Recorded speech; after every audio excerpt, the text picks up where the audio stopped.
Blog Talk Radio.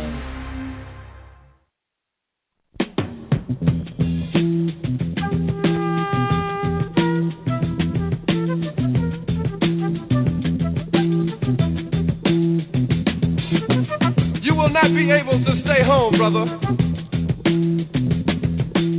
You will not be able to plug in, turn on, and cop out.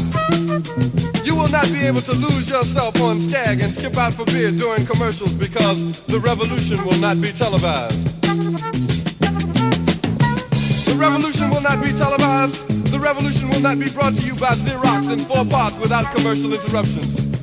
The revolution will not show you pictures of Nixon blowing a bugle and leading a charge by John Mitchell, General Abrams, and Spyro Agnew to eat hog maws confiscated from a Harlem sanctuary. The revolution will not be televised. The revolution will not be brought to you by the Schaefer Award Theater and will not star Natalie Woods and Steve McQueen or Bullwinkle and Julia. The revolution will not give your mouth sex appeal. The revolution will not get rid of the nub.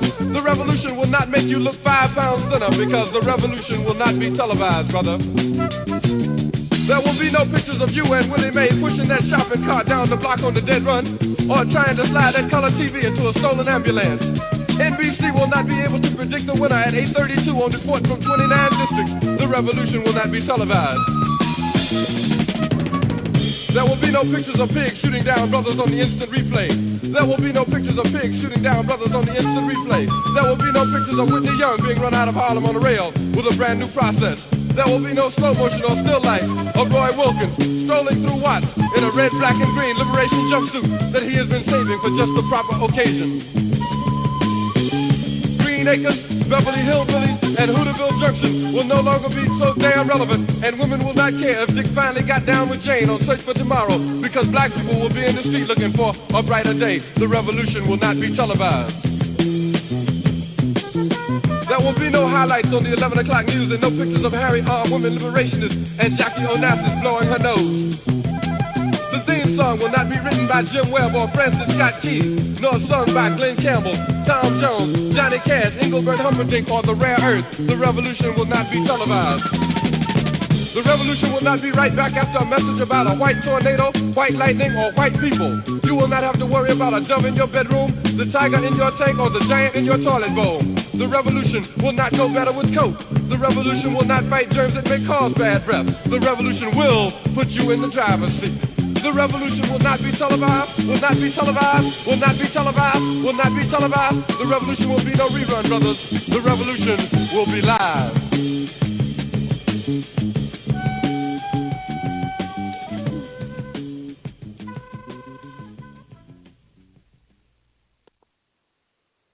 Yes, peace and blessings, everyone, and give thanks for tuning in to another Real Radio Talk. And tonight we have 2 very special guests. Yes, I said it, 2 very special guests. From Blood to Griot, we have T.Rodgers. He's going to come on a little later, but still be listening in. And he's an award-winning and certified community gangologist. He is the first ever validated ex-gang leader, Blood, to train the L.A.P.D. Community Resources Against Street Hoodlums. And that team unit was called C.R.A.S.H, C.R.A.S.H. He also trained the L.A. Sheriffs, O.S.S, Operation Safe Street, Oregon State Police, the Portland G.E.T team, G.E.T enforcement team, and a lot more going on right now currently. Those are some of the past experiences, but both of them is going to talk about what they're doing right now in the now and the now on a positive level, because everybody have a positive side to them as well, no matter where they come from. And then we're going to have OG MACK DRAMA. He is the first guest that's going to be speaking and talking to us, and he's a nationwide personality, entrepreneur, artist, and community figurehead as well, just as Mr. Rogers is. He also values family and working with starving artists. So if you're one of these artists out there that, you know your music, it got what it takes, and your music is not in the right hands, I'm sure later he'll get into his label business and his studio business that he runs and a lot of other things that he's doing positive, reaching out back into the community and family. So I have OG MACK DRAMA on the line now, so I'm going to open up his switchboard, and he's going to introduce himself, and we're just going to move right into the program and give thanks for listening to Real Radio Talk. I appreciate you, and Peace and love. So, yes, area code 714, OG MACK DRAMA. It's a pleasure to have you here at Real Radio Talk. And it's an honor to be in such esteemed company and such a gracious host. So first and foremost, I just want to say thank you for having us on your networking show and also allowing us to talk to your audience. Yes, and thank you for being here 1,000 times. Always welcome. My pleasure. My pleasure. So, yeah, the mic is yours. You let the listeners know who you are and, where you've been, where you're from, what you're doing now. Show them that it's not all about this and that. We're doing good things, too, Oh, always. My whole life journey, it was always a mission of good, even when I was involved in the street gang movement. Folks, as she said, my name is OG MACK DRAMA, and I'm accompanied with Mr. T.Rodgers, Ph.G., because he got a doctorate right. from Sidewalk University, which is called the Streets University of Hard Knocks. But let me get further on who I am. I'm just a person like anyone else who, at one time or another, didn't know where they was going, where they was coming from, or who they were. And because of that one fact, my life got molded primarily by me into the direction it's going. It might seem like it was a wrong direction because I'm a real OG. My claim to fame that most people know me for is I am one of the founders of the Bloods on the East Coast. I brought it here from the West Coast, and that's how everybody knows me. Because you guys know what street gangs are able to do. Some of them, right, and not on the plus side. So that's how the world knows me at first. Well, there's more to me. I'm an entrepreneur. I operate 4 record labels with 2 here in the United States, 1 in the UK, and 1 in Russia. I have a media holding company. I have a PR firm, a consulting company. I'm a branding specialist. I'm listed in one of the top 0.05% of social media users. Been listed on a lot of lists. It was also said that I'm possibly a candidate of who the character Lucius Lyon from Empire may be. They said me, P. Diddy, 50 Cent, and Dr. Dre. It may sound like I'm bragging, and that might be, but I'm making a statement. You're just telling us your journey. Exactly. Mm-hmm. But exactly. So I'm telling you the hats that I hold right now. Currently writing my first book. It's a 2-part series. Oh, the first part is Thank you, I appreciate it. The first part is about the industry. The second part about the streets, and why I'm using that strategy is because if I came out this why I did in the streets, that's just another thug gangster. No one will really embrace that because there's a lot of that going on. People want to see something good, and some people who might not know that you're good, they just see that gang work, gang. They see key phrases. Oh, this is not my cup of tea. Not knowing it's this journey and the substance behind it that you got to pay attention to. But everyone knows people are judged by the cover of the book. So I'm putting out what I'm doing. Right on the outside. Mm-hmm. Exactly. And so it's called Always Comes Out Smelling Like Red Roses by OG MACK DRAMA, co-authored by L.J. Thomas, who's my chief editor out of Atlanta, Georgia. I call her mom because she's like a mother to me, even though I'm older. But she gets that motherly love. Right. It doesn't matter. Probably in the past life she was your mom. Exactly. You never know. But the book is it's like a snippet of my journey in the music business. It opens up with how I got into the business with one of my daughters who has asked me, Father, Dad, Poppy, I want to be on a Waka Flocka video. And I was like, what the heck is a Waka, bleep, bleep. It turned out he was affiliated with me on the street side. And so, like I said, I'm the purveyor or the one who brought it to the East Coast. So, yeah, he's connected to me. Mm-hmm. And that led to the history of what we are doing right now on this phone, believe it or not.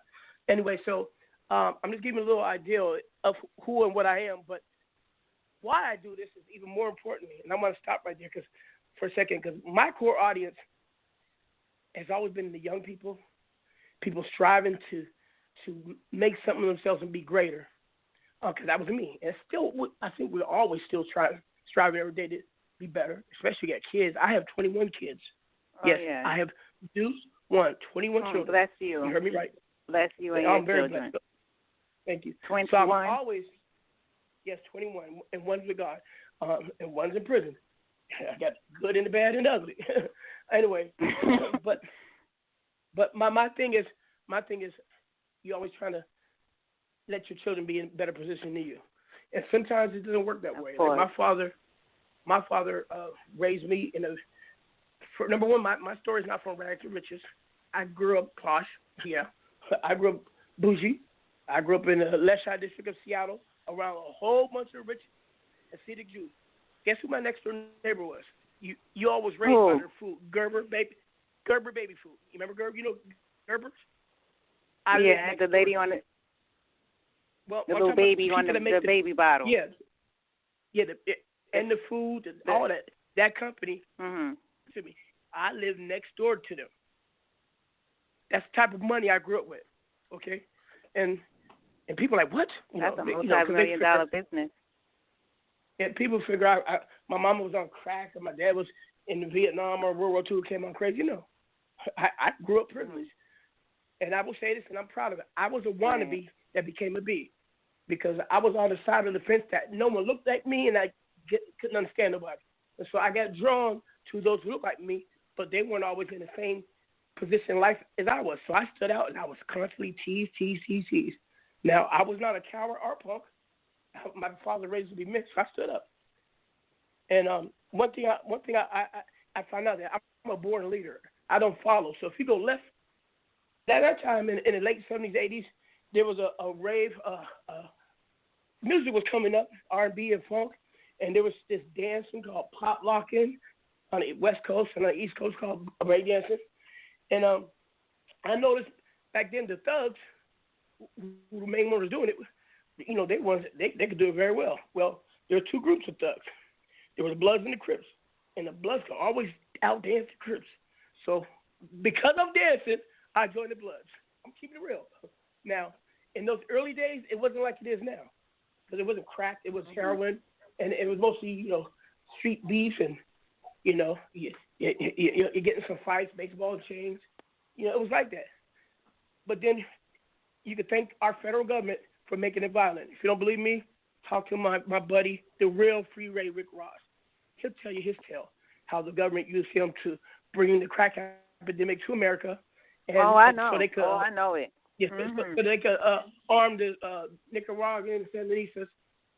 So America, our government is blamed for the most part for the crack epidemic that almost destroyed the black community. Now, that's another story. It's not mine to tell, even though I was a big time drug dealer. But that's what made the component of the gangsters really violent. When you start getting money and territory, logistics, movement, positions, that's when it becomes a nation. And two nations opposed, but you got war. How it turned violent. Now, the beginnings of that, the next guest will tell you, because he was an originator. Mr. T.Rodgers, PhD. I was an originator. Now, our story may come from the gangs, but I want everybody to know I am not a gangbanger, but I am a gangster for life. Okay, and let me say it again. I'm a gangster for life, which means basically I am a warrior. I will fight and die for what I believe in and what I love. And you should. Okay. Mm-hmm. Now, one person had asked me, what is an OG? Well, what's the definition is original gangster. Okay. What's an original gangster? Well, let me tell you, I redefined it. An OG to me means original gifted. A gift is something that you are blessed with, and it's something you should share and cherish. Okay? And I have a gift. And so a youngster had asked me, well, hey, big homie, what's an OG? And I didn't call myself OG, by the way. You earned the right. The streets, they kind of give you that honor fix. So anyway, I thought about the question because when young people ask you something, they really want to know. You shouldn't just answer right away. You should think and ponder. And so I say, you know what? Right. An OG to me, man, youngster, is someone who lives long enough. I repeat, an OG is someone who lives long enough to tell a story and make a positive change in someone's life. then you're an OG in whatever life you are. And and then let's go to the title of the show. It said G.E.T. Remember, I thought that was a typo. I said, what is that? And you broke it down to me. You said that. You said that's in West Africa. I said, wait a minute, that means that's an OG. I'm like, wow. Exactly, it's just a different name. Yeah, because I live long enough to tell stories, and what I do now is try to teach others to learn from, you learn from our mistakes and our experience. Because if you can avoid the pitfalls that someone else went through, you are winning the game. Now, I'm going to get to a point about behavior. Yeah, the grass is greener on the side I'm on. It is. But it's all been green on the side. Like I said, I didn't grow up poor. So the grass is greener when you got more money and more confidence. It is. But let me tell you something. A bigger house, shinier cars, and pretty clothes don't make the person or the women, don't make you better. It's your behavior that does. I repeat, it's your behavior that sets you apart. Money don't make the man. That's true. Your character and your behavior. Look what we got in the White House. He got money, but he's like jerk in my eyes. So money does not. Right. It's your behavior, folks. So straight look idiot. in the mirror and don't think because you live on. You might be homeless. You might be in the alley. You might be in a project, or you might be struggling. No lights on. It's your behavior and your character that makes you are still somebody. You don't need all the money in the world to get it. Okay? Because I now it goes. I still with music, right? People always ask me. I always ask the artists, why you want to do this? Because I got connections. I'm the plug, and I'm looking to hear something, and I say 6 out of 10 times, oh man, I'm gonna be rich and famous. You know what my answer is then? I bet you can't guess. What do you think my answer is when they say that to me? I'm asking you. What do you think my answer is? It'll never happen. No. Well, it can happen. It happened. Look at Lil Wayne. Look at. Because sometimes they say in 6 months, I want to be rich. I got to be rich in 6 months. You can't do that. So it can happen. But no, this is what I tell them. So it's hard in this business because cutthroat and it's not easy. And technology makes it really hard to make money because no one buys music. I will never buy it on iTunes. You got to be crazy. I can get it free on YouTube. Now I'm messing with everybody's play. No, but there are always enough fans that will, so don't worry about it. But you guys got some game now. You don't ever have to buy no music. I'm going to get yelled at now by the industry. Oh, well. Another thing, a gangster does what we knew that already. But let me tell you, being a gangster means I do what I want, not what I'm told. Period. But anyway, let me get back to the story. Right. I got a lot to say. And I'm losing my train of thought. I'm 58 years old. I'm getting old. But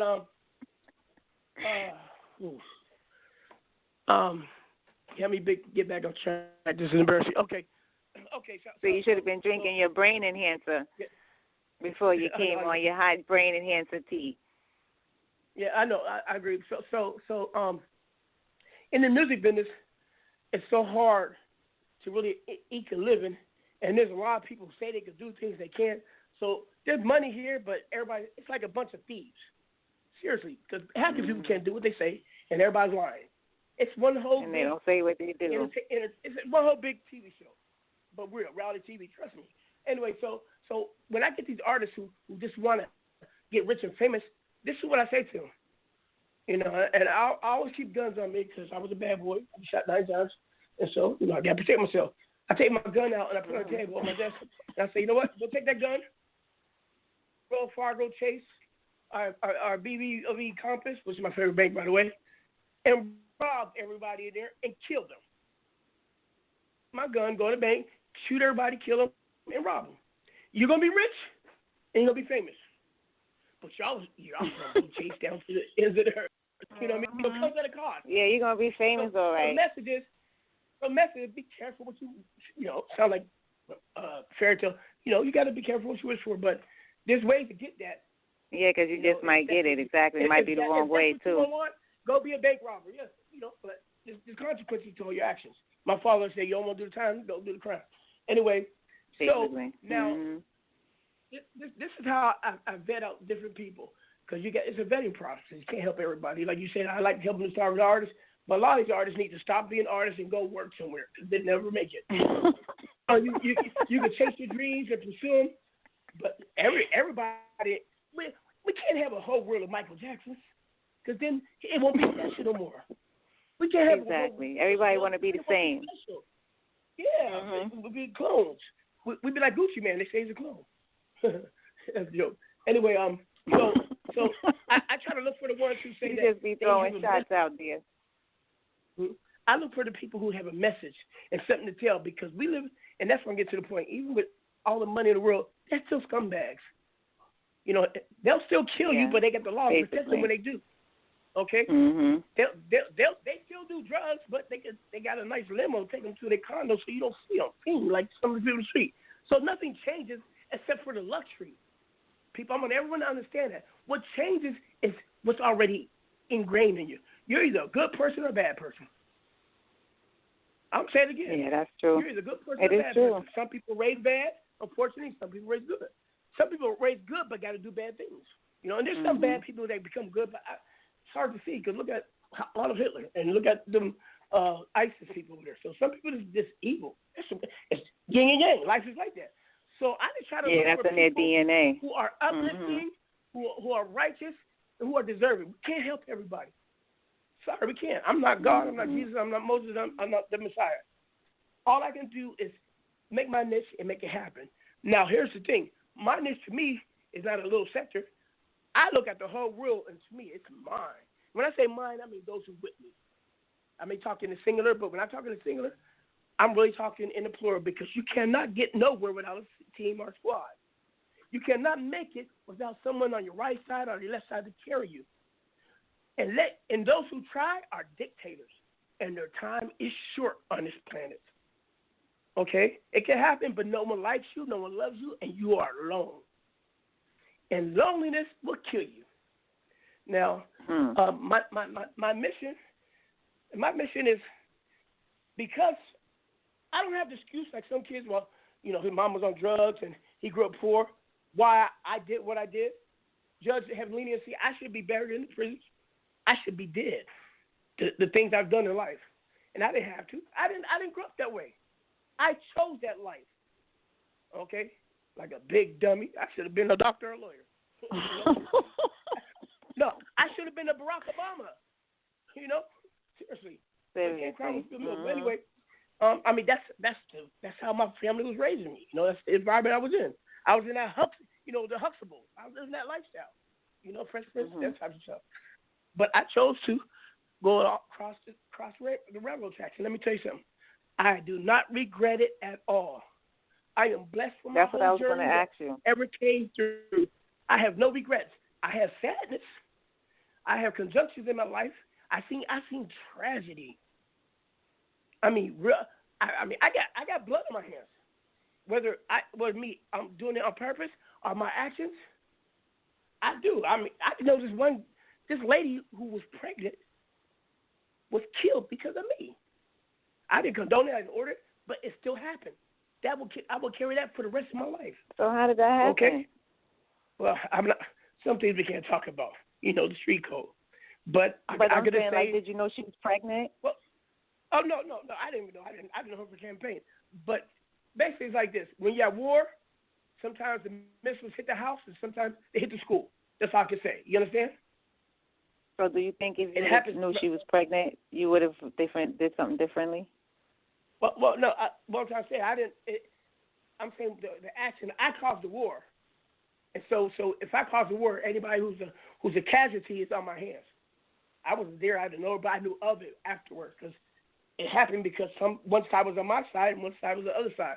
But my point I'm trying to say is, I got things like that over me, and if you don't have a conscience, if you don't have a feeling, even a little bit of guilt, then you are not a human being. And if you're not a human being, get the hell away from me. You're a devil or demon, you know? Yeah, so I have a conscience. Yeah, but for the grace of God, I'm not dead. I'm not in prison. And trust me, I've been through the gauntlet. Something has always been around me that kept me. That's all I can say. You can read the rest of the book. Like I said, I've been shot 9 times. Okay? I've been through hell and back, but I'm still here. I had the worst enemies and the best friends all come at me, but I'm still here. So with that being said, what is it that is my journey? Well, I'm in a position now to do good. some people be doing good is, I'm going to give to the Salvation Army and let someone else handle it. No. To me, I'm in a sector of business where, I'm able to facilitate and help a lot of people, and not just in music. Because on my journey, I realized I got a gift. I'm able to communicate with most people, and I draw people. One of my best friends is an astrophysicist. Okay, not my best friend, but an associate. I met him through a network. Salute to my business mentor, Stevie J, my best friend, and he introduced me to a gentleman called Kurt Bourne, who is the top leading astrophysicist in the world. And when I'm talking about astrophysics, we're talking about what makes the world go around: big data, Internet of Things, cloud, stuff I did not know a few years ago. I blog about it now. I'm listed on one of the top 100 lists of people who blog about big data, and I understand what it is. It's what makes Twitter go. It's what makes the news go. It's what makes Google, everything. It's what's changing our world, and I understand that, and I'm friends with that. But then last night it was Hood Day back in L.A. That's where my gang started, but I was still going to honor those who made me tough. You know, that was my experience in the Army. You know, street gangs like a military to me. Uh-huh. And I was hanging out with some of the most dangerous people on the West Coast. Okay, you know, so I got people from the far spectrum and in the middle. I'm friends with the largest ladies platform in the world, and you should join. It's called On Mogul, www.onmogul.com. Over 16 million women and growing. They're the ones who led the Women March on Washington, and the women who the thing tomorrow, women stayed from work, and they helped me with the cause of my mother. My mother got fired from the Marriott after working almost 30 years for 3 simple mistakes. So boycott the Marriott. Do not associate none of the brands, okay? And they got billions. I've been going at them for several years. We got a big lawsuit, and we will win. You know, you do not take advantage of women, number one, and you do not take advantage of elderly, and you don't bother children. I live by the code. You know, I'm worked out, as they say in Italian. But anyway, so I'm in a position, small story short, to help people. Some people might be tuned in to hear some stories and this, that. I just told you I know Freeway Rick. I should kick it with Al. I met Fat Cat. I call Aqua Prey my father-in-law. If you don't know none of them black gangsters, you need to do your history. My mentor is a.k.a. T.Rodgers, who I style myself after, okay? So them stories, they're not glamorous, folks. Those are stories of people who survive, okay? People who made it through the battles. The real story is what I'm doing now and what I'm able to help others do. And that's to empower yourself to be independent and grow, so you don't have to be on the other side look from out looking in, and you don't ever have to worry about putting food on your family's plate. That's what I do. Yeah. I don't have to. I choose to do it because it's my way of giving back. And I was looking for the word this morning. It's my form of redemption. That's what I'm trying to say. Because I've caused and affected some bad things. But here I am doing what I can. And no, I mean, I'm not going to, throw me in jail. Shit, I'm not stupid. Thank God I got away with it. Yeah. So anyway, I'm here to make amends and build. So with that being said, there's so much I could talk to you about. You can ask me some questions, and I'll go down that road. But I just want to give my introduction to what motivates and pushes me besides my children. So what experience did you go through that made you say, you know what, I got to move away from this lifestyle because either I'm going to be dead or in jail? What happened? Because there's always a circumstance that happens that make a person get a wake-up call. That light bulb turns on, and you know immediately if you don't stop. You asked me that, but it wasn't one. It was several. And then after you answer that question, I'll open up the line and let a caller say something because there's a few callers on the switchboard. Okay. The first time I should have woke up was when I've been shot 9 times, 4 times in my legs, 3 times in my arms, and twice in the back of my head. The first time should have been when I got shot. The first time I was running. I was running a legit business. I had a car wash in Pittsburgh, Pennsylvania, and also I had a hair salon. I was just laundering money, and I was still hands-on. I would get stuff from Colombians.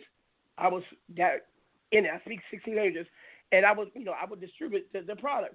Well, at one of my crack spots, some Crips came in and they robbed us, and they pistol whipped me and everybody else ran out. I was the only one there. Of course, I'm the dummy. I was the last man standing, and they pulled the guns and put it in my head, and I was like, wow, I'm about to die. And the strangest thing happened. He could not pull the trigger as far as blowing my brains away. So he pulled it away and shot me in my legs. Okay? And that told me one of two things. One, this person knew me. He didn't have the heart to kill me. Because if I was in his shoes, I would have blew my brains away. So I was the world coming back for revenge. And revenge does happen.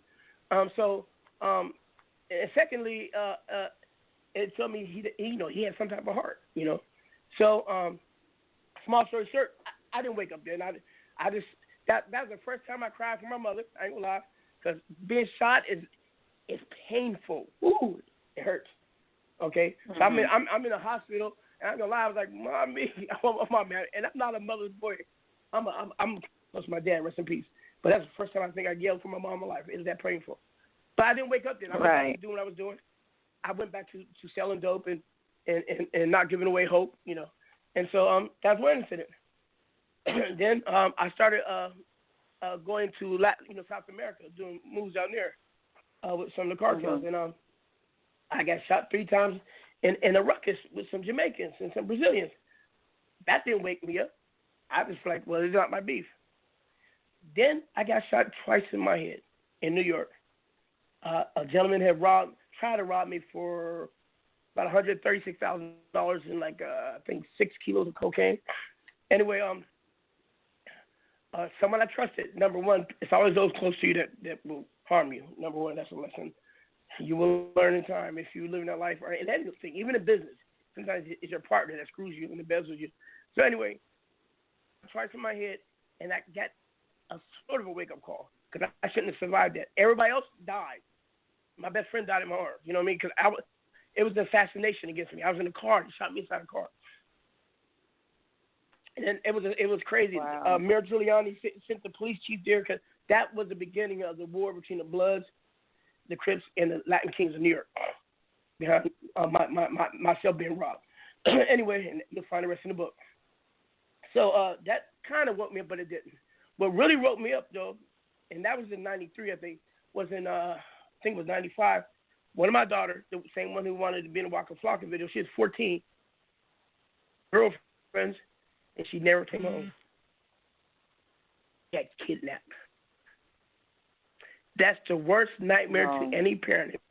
And if you guys go to my Instagram, at MACK DRAMA 1017, I got some beautiful kids.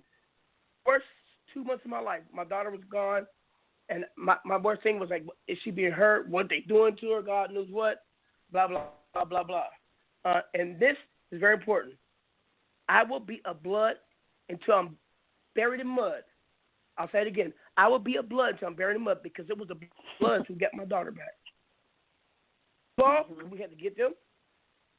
They couldn't get my daughter. They didn't find her. The local police couldn't. It was the Bloods who got my daughter back because the people who took her was from the streets. And from Providence, Rhode Island to Miami, we shut it down. In other words, if you wasn't blood related or affiliated, you could not do what you had to do. And we're talking about pimping and pandering, if you know what I'm talking about. And what it did, it forced the people to release my daughter. And my daughter got released, and we don't need to talk about the rest. Anyway, that was really the wake-up call for me. And during that same time, and we're talking on the East Coast, because even though I'm from the West Coast, but all my history is on the East Coast. I used to come back and forth as a kid. There's a lot of things. The Bloods are growing across the nation, and I was getting popular. And there's a lot of arrests going on. At the same time, though, there's me, OG Mack Drama, and there's another guy named OG Mack. And the police never knew there was two of us, because anytime I got arrested, I'm Latino. I got Peru on my chest, and outside it said Peru. So they never knew it was two of us. So he got in a lot of trouble. And half the shit he did, he's in prison for is my shit. But, hey, thank God for double jeopardy. Anyway, and I'm being honest. I got out while I was ahead, miss. And I came back to the West Coast. And then who I had brought into that organization got into the hip-hop. Hip-hop became became a new break dance. Like when I was coming up, everybody wanted to break dance and pop, all the stuff. Well, now everybody wants to be a rapper, you know. So two people who affiliate with me, a Frenchie from Brick Squad and Waka Flocka, you know, they was going through some problems. People, you know, the people want street cred, and you know, people are like, oh, they're real bloods. We never heard of them. You know, if you ain't got the West Coast ties, you consider fake. But they're under MACK Drama. No one could find me. I was in hiding. You know, I didn't want to get back involved. And I made a Twitter account, and I made it because I was doing some business of the mergers and acquisitions. And Frenchie found me, and they brought me out of retirement, and here we are again. And that's just a little bit of my story. Along my journey, though, I met some wonderful people. I met the billionaire Christopher Hansen out of Seattle, where I'm from. I met Big Meech's mom. I met Lavelle Jones, when they used to be BMF. I met a lot of good people in life. Life will give you good and bad. But if you concentrate on the good, you get rich in it. And, of course, I met you. Right. And there's a lot there. Let's take some calls. I can talk to them blue in my face. That's what I do. Okay. Area code 803-454. I'm going to open your mic if you want to say anything to the guest. Hey, how you doing? Blessings. Peace. Almighty. Yes, blessed. Give thanks for calling Real Radio Talk. What's going on, brother? How you doing, sir? I'm right, and I'm going to tell you, you may not know me, but anybody know your OG MACK Drama does not like to be called sir, because I am not a master. Now, I know people always, you probably military or you grew up proper, but I'm always breaking that. I hate to be called sir. But how can I help you, brother? What's up? Well, I was guided this direction by Mr. T.Rodgers. He had texted me. He had texted me and told me to call Blog Talk Radio and listen in. I've been listening since y'all started, and I really like what you're saying. I respect what y'all got going on. Well, and let me tell you something. Let me tell you, I appreciate that you respect the words and what I'm telling you. Everybody, the only way we can really truly respect it is we all become active. I'm going to say we got to be active because there's a lot going on there. And let me tell you something. I no longer practice genocide. I think there's no more need for Bloods and Crips. At one time, believe it or not, he can tell you the story, but then the drugs corrupted it, and they became rivals when they came for one. But there's no need for it no more, you know, because we're destroying our community where we at one time was protected. There's no need for it. You can still be a gangster. You don't have to be a gangster. A gangster just means that you're going to stand for righteousness. You know what I mean? You're going to stand for truth. You're not going to let no one walk over you. That's all. So I no longer believe in that. But the only way we can stop people from going to that is we got to stop shunning each other. We got to stop going against each other. We got to stop loving each other. I cannot stand this Nicki Minaj and the Remy Ma. Two black women, we got enough problems. I know sensations sales, but come on. We gotta keep a positive image. We don't own nothing yet. So why are we gonna risk it by fighting? No. Wait till you own some real estate. We don't have no schools, no libraries, hospitals. We don't own shit. And this is not about black. Not even land. The Bloods and the Crips is a black struggle. You know, it's so much of a struggle. White folks doing it too. You know, and let me tell you, I'm like a white guy who gangbanged. I didn't have to. It was stupid because I didn't come from that side of town. You know, but if I got drawn into it, your kid could be drawn into it. It's that easy. Okay? So brother, you say you respect what I'm saying? So show it to respect, man, by you reaching out to the next one. Like they said, it takes a village, it takes one. Each one teach one, each one show one. There you go. We got to truly unite. You know, people talk about Black Lives Matter and Police Lives Matter. That shit, we don't matter. We won't matter until we stop killing each other. You know what I mean? Indeed. People worry about, I don't care about no cop. I don't care about no cop killing. Yeah, we do need to unite more. We are not unified enough. Let me tell you something. I try to put more black people in the ground than the police ever did, okay? So, please. You know, we got to stop. We got to start loving each other. But, hey, brother, I appreciate your call. Don't go over. T will be your next one up here on the mic. Anybody want to shout out? Any you want to share anything with us, man? Because, you know, it's all about positive vibes. I just wanted to let it be known that I'm the creator of Tribe Life, the righteously inspired brothers everywhere living in freedom eternally. which is started in South Carolina, but I relocated to Houston, Texas, and I'm basically just trying to awaken my black brothers in my generation who are lost in these streets and living reckless, and the same things that you're talking about, trying to empower each other, give us education, and give us the method to getting to the next level, because you can't tell somebody to do something without giving them the directions to do so. Let me stop you right there. Let me stop you right there. And you hit the key part of it. I'm in a position where I'm at because I didn't know what I was doing when I first got in the music business. I had to get my best friend who has an international MBA, Master's of Business Administration. He's a boss in business. He's a consultant to the top Fortune 50 companies, enterprise solutions, meaning those who make them $1 billion checks. And he told me, he said, Mac, I'm going to come at you like you're one of my clients. And what he did, he helped structure me. Let me tell you something. I sit down with people with MBAs and doctorates and what's it called? LJ, you know, when you're an attorney, I sit down with them and I could go toe to toe in knowledge, verbiage, you could call it, because my brother did what's called knowledge transfer. We can all get into Harvard, but if you get into Harvard, teach somebody a little bit of what you learned. That's a gift. If you get into Yale, if you went to ASU, teach it. Teach someone else some of that game. See, we've been taught the game. Yes, we got to bring our skills back to the community. We've been taught the game is sold, not told. I got a weekly show called Power Talk with OG, and all I do is give away a game, okay? And people say, why you do that? Why? Because no one else is doing it. Because everybody wants people to be controlled. And I teach my kids, in life, you're either puppet or puppet master. And I'm always going to put my own strings in. And that's the way it is. So, brother, I'm glad what you told me. We're going to link because what you're doing is what I'm doing. And so we're moving in the same direction. I tell people we don't have no competition. We're moving in a parallel direction. So we're partners. We just got to be waking up to the fact. And you just told me. And I just told you so. We're going to build together. Appreciate it. Indeed, I appreciate you. All right. And you mentioned T.Rodgers. That's who did it for me, my brother. He helped me find center because I could be more like Al Capone and you. You were here. Mack Drama was that crazy one, killed like 1 million people. I'm telling you, because I was going that way. You know, let me tell you about the streets. The more you think people think that you're a coward, the more you're going to do damage. That's the truth. That's the truth of the streets. And I was going down that way because I was like, well, they don't think I'm hard like them, so I'm going to kill everybody. He showed me there's another way. Man, you got that third eye. You got a Mack Drama. People follow you. You got a mind. You know, use it the right way. And here we are. And so that's how we're going to build, man. Indeed. I'm sorry, I'm not a preacher, but I'm not usually on the receiver end like. Go ahead, brother. I was just going to say I had messaged you on Instagram.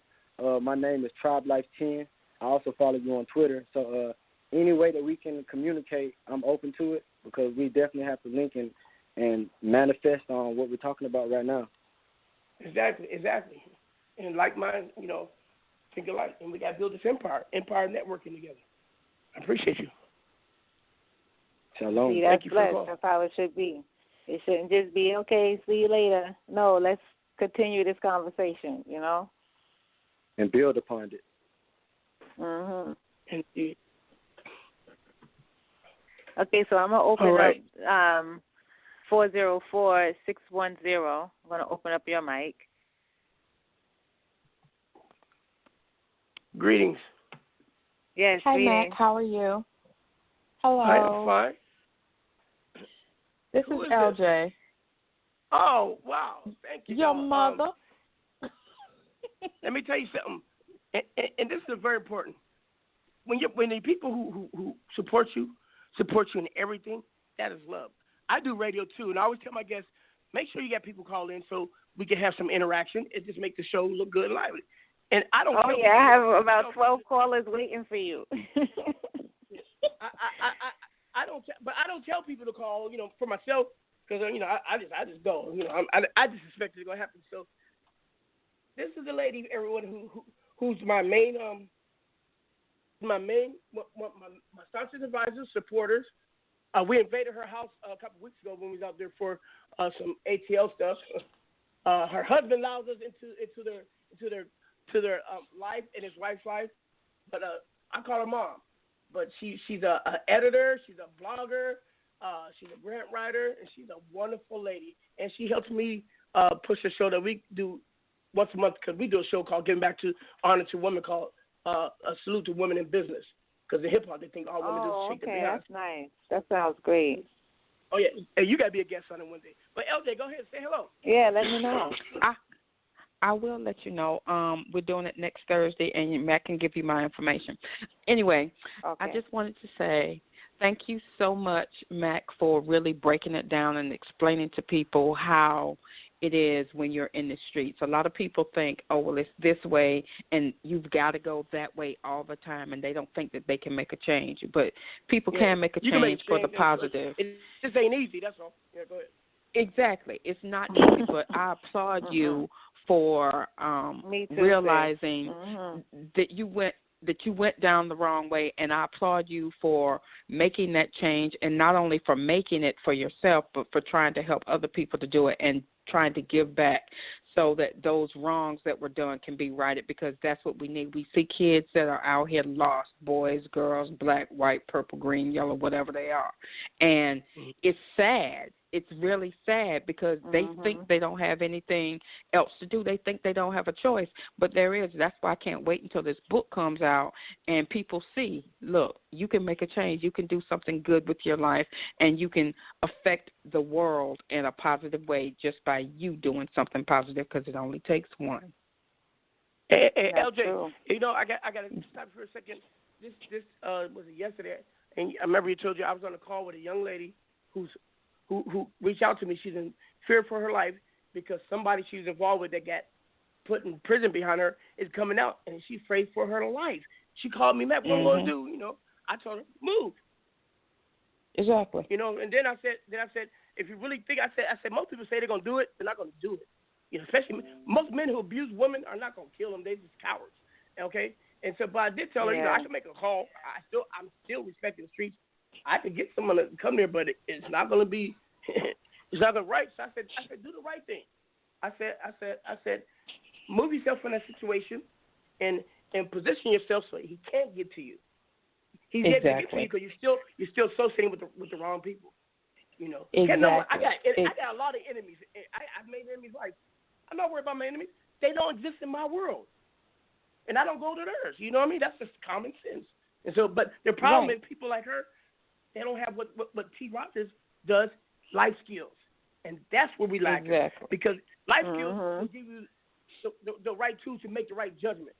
Not always, because I had life skills and I became a blood. I mean, but it is what it is. You know? Yeah, but life skills are supposed to show you how to be self-sufficient and create your own job, be entrepreneurs. You know, we need that, and it's not really in the black community like it should be. And the environment is bad, and the person in the environment is going to behave bad. Exactly, but you also have to be able to think. I wanted to say to you, Ms. Ross, I want to thank you because your show is always it's a big announcement because T.Rodgers, and let me tell you something. Some people, like, they in awe of me. I am just a little rock compared to this man as a mountain. There's only two people on the planet that I will consider father-like or call my big homie. LJ would tell you I'm a very proudful man. You know, to me, I think only God is my equal. See, I'm that full of it. But this man, T.Rodgers, is one of them, and another one is another gentleman, Carter, named China Dog. Them the only two men that I can say I bow down to. I don't bow down to nobody. But this man, his little bit of knowledge is what created what I am now, what I'm doing. Okay? And I'm just trying to bring his legacy even further. And that's the greatest honor we could do, to keep the dreams alive. I just wanted to say that real quick. I apologize, LJ. Go ahead. That's all right. I'm wait a minute. I'm sorry. He hired me to run his part of his PR camp because I do all that. So I'm gonna let the world know I'm part of the PR team for T.Rodgers. All right, go ahead. Okay, I'm done. I just wanted to say kudos to you because there are a lot of people who want to talk to you, and I'm just gonna sit back and listen because that's what I do. Okay, give thanks for calling, sis. You're welcome. Okay, next caller, let me see. 201. 654. I'm going to open your mic. Yeah. 201-654. Yeah. Yeah, greetings. Mm-hmm. Yeah, how you doing? We hear you. What's happening, brother? Good. How you doing? Yeah, we hear you. I'm all right. I'm blessed. I'm blessed. I can hear you, sir. How you doing, sir? Ain't no sir here. What's up, homie? I'm fine. Thank you. How you doing, homie? What's good, man? His name is OG Mac.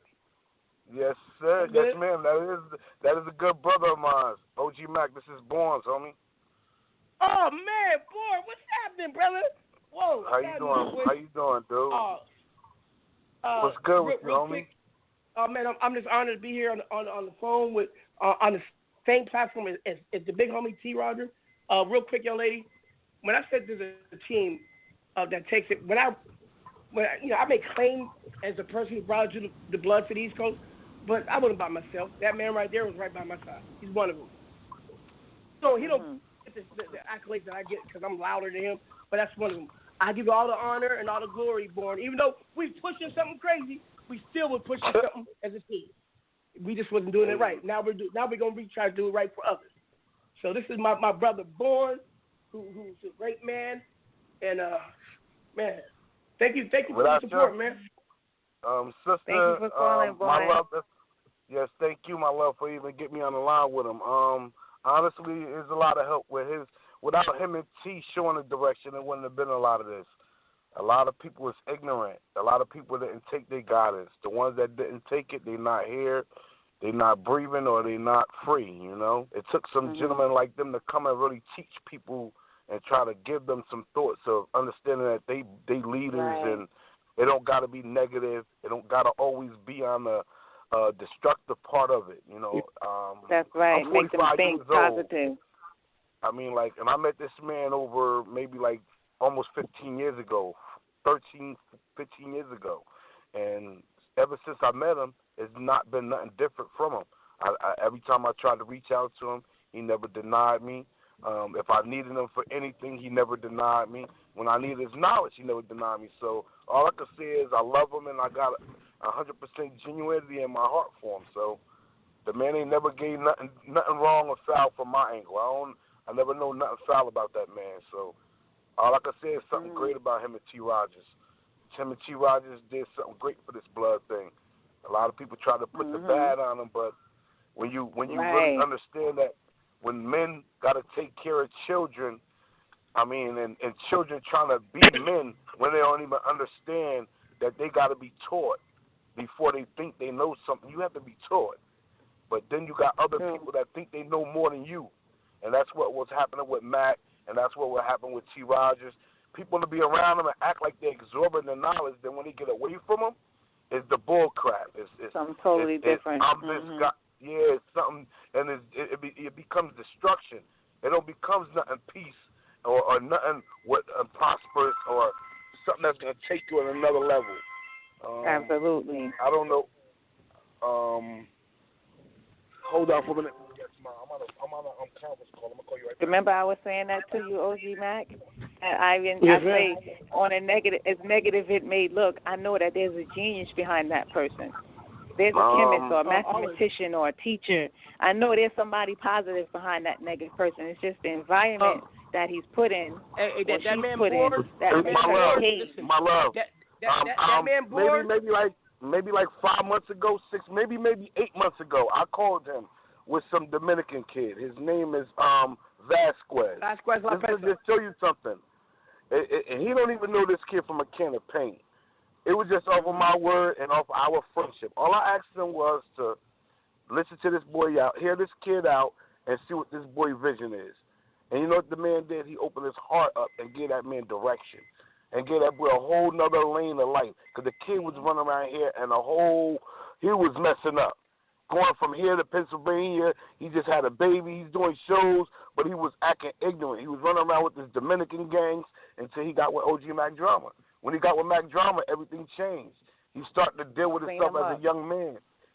Right. He lifted him up. He showed him it was he could diversify himself and become a better person. You know, and now the kid is working real hard. The kid got a little squad with him. He got a couple of DJs. He got a lot of things moving, and it motivates a lot of other Hispanics, other than Dominican, be Puerto Rican or whatever. But they see this kid working now, and it came from somebody else that he didn't even think that was going to help him. So I appreciate everything that this man does. You know, not to just, twinkle him or big him up, act like, you know what I mean? It's real talk. Yeah. You know, this is love. This is from the heart. This guy really is not. There's nothing fake about this guy. If he can help you, he can help you. I done called him, Mac, I need you. Blood, listen, if I could, I could. If I can't, listen to me. I'm going to call you back, and I'm going to let you know. It ain't no BS. Him and T.Rodgers always was that way. Right, either yes or no. I was in prison. I went to prison in 2005. And no lie, man, for 18 months, T.Rodgers stayed in touch with me. Wrote me letters. Made sure my name was right. Accepted my calls. I spoke to him and his daughter every time, and it broke my heart because the man was going through his situations because he was ill at the time. But God is a blessing, and he got his kidney, you know what I mean? But at the time, he was going through it. But the man showed me that he was a real – and he showed me he was a real friend and a real brother. He never left my side. So I always got love, no matter what I got to do for T.Rodgers. If he asked me to climb up a highest mountain, I strive to do it because that man showed me the same thing. So I love them two gentlemen. They taught me what blood really is. A lot of people act like they bloods, and a lot of people say they Crips, but they don't really be around real OGs that give them a definition of life. The definition of being an OG is to live long enough to tell his story, and they living long enough to tell it. And they're not doing that now. They're doing something totally different right about now. Life is not even valued in a sense. But with that, and I want to say that I think part of the reason now is some OGs are not stepping up. These young kids are acting reckless. When I see them, I call them to the task. And let me tell you something, it can be dangerous because they're ready to kill you. But Mac, let me wrong. But someone got to call them out. They're out of hand. But Mac, keeping it real though, we can't even blame it on you OGs or a guy like me, a little bit younger than you. It's you can say, and a lot of people say it's the home, and this is not even the home. You got to go back to the way everything is designed and structured psychologically. These TVs, these shows, these movies, this music, everything sells. The system we live in. And what they're being fed to, you're right. It hypnotizes you. Yes, psychologically it take you to another thing and make you think you're better and make you think you're stronger and make it take you to somewhere like these kids don't even think. They don't even think. They don't even rationally think no more. You say something to a they're child on the ego now, generation. Man, I swear to God, a little kid is saying right now. No, let me say this. They talk like they're on drugs and they're not on drugs. They just don't have nothing between their ears. I mean, they're really that ignorant and stupid. But I'm like, brother, wow, you know where I'm from, Mac. It goes down in any other hood in America, but it's sad that the way that we can walk outside and every day, all we doing right now, Mac, is burying our kids' friends, man, and our kids. Yeah. That's all we doing right now. We living longer than them. That's what's going on right now, man. Everybody that I know that's dying out here, you know what I mean? Know what I mean? Like it's sad, man, because there's a lot of children, a lot of people that I grew up with. Children are deceased right now over ignorance, and some of the kids, some of the adults are part of the situation, not the solution. They're part of the situation. Mm-hmm. They're allowing their children to be these next level drug dealers that they couldn't be. The parent couldn't be this dude that made this money. They couldn't be this thug in the street. So now their kid got a little bit more heart than them, or running with a team was a little bit thorough than their team was when they came up. So now is a whole different picture. Now, that's why I say it starts in the environment. Your environment shapes who you are. It really does. Because you got how can I sit there and get taught morals, and then at the end of the day, your child can come out the house and tell somebody else's mother or father to kiss their butt or disrespect them literally, but you was taught morals, but you didn't instill it in your child. There's something totally wrong with that. Yeah, I would have never did that. I couldn't have did that. I wouldn't even be on this line right now. But that's what's going on in our community. Because if you get it twisted. Every black child is getting murdered. What's the first thing a black parent say when a child get murdered? And a child be out there selling drugs, taking drugs, beating our other kids, being these murdering other kids, and their parents know it. And the first thing they said, my child was a good kid. My kid ain't do that and all that. And they know damn well the truth is their kid was a little beast. Yes. I mean, like, you got to accept reality for what it is. So when the truth comes to the truth, you know, when how they say karma and the table spins, when it come back to your side, you got to accept what God give back to you. Be ready to handle that. Yeah. Yes, because you sitting there when you happy when the kid running in and out of the house, being loud with the drugs, gun on his side, talking slick to you and you his mother, but he'll tell you to shut the hell up. Mm-hmm. Like, where does that come from? And that's only in the black culture right now. That's using him for a check to pay. Man, that never was allowed in the black society, in the black community. They made these new laws. They made all these new laws. If you touch a child, you can't discipline your child. Man, it's called chastisement. I'll be the one to call the police for them. Mm-hmm. Man, you want to call the police? I'll call them for you. I'd rather go to jail for saving your life than let you go out there and get killed. Absolutely. Your ass. You're right, sir. I mean, brother, that's crazy, man. Because right now, I know a little kid told me, my sister and my brother, and my face, and Mac know the little homies around here. A little brother was 15, 16 years old. He had a 357 on him. That boy told me straight up, I don't care what's your name and who you is, I'll kill you. So right there let me know already the respect and the boundaries are crossed already with us as a people. So we got to understand that already. Either. Nah, he wasn't playing. No, he was telling the truth. These little boys ain't playing. He baby burn. Let me tell y'all something real quick. And this is the opposite. When I was younger, I used to go from Seattle down to visit family in Santa Ana, Orange County, California. And this is how I learned about respect. Two big homies from Watergate Crip was talking, and I walked right through what they call the cipher, and they whooped my behind. They beat me up because I was disrespectful. You don't come across people's conversation, and I was about 14, 15. Now you got a 15-year-old that he'll shoot you. That's a big difference. I respect it. Mm-hmm. We learn to respect our elders. Here they don't give two craps about it. Yeah, that's right. That's the point. They don't respect their elders either. Listen, mother, my lady, and my brother, this is what's really going on. There's no more morals with black men and black women as far as these children are concerned. It's more of children are acting older than what we are. They're trying to be what we are. They're trying to become, but they're trying to act like they're trying to speed there, and that's what's happening. That's why these babies are bad. More so, they want to be the worst of us. I mean, remember I said I could have been that person you talked about. Hey, he was gun blazing. Not you. But these kids, they all want to be little Al Capones. All right, and me and you were together, brother. You act like me and you ain't been together. You act like know me and you. Come on, brother. It's choices, man. It's rope in life, man. If nobody don't believe that, they crazy. It's rope in life, man. God give you that level, man. It really is a God, man. And if whoever don't believe that, they're crazy, man. It's a blessing behind everything you do in life, man. Every time you wake up, it's a 50-50. Every time you walk out this door, so every day is a blessing, my brother. So every day, like right now, a couple of months ago, me and you had a deep conversation. Brothers disrespect and play games, but understand one thing. You are who you really are, and you are a real brother, and you are a real big homie, brother. From here to East Coast to the West Coast, wherever.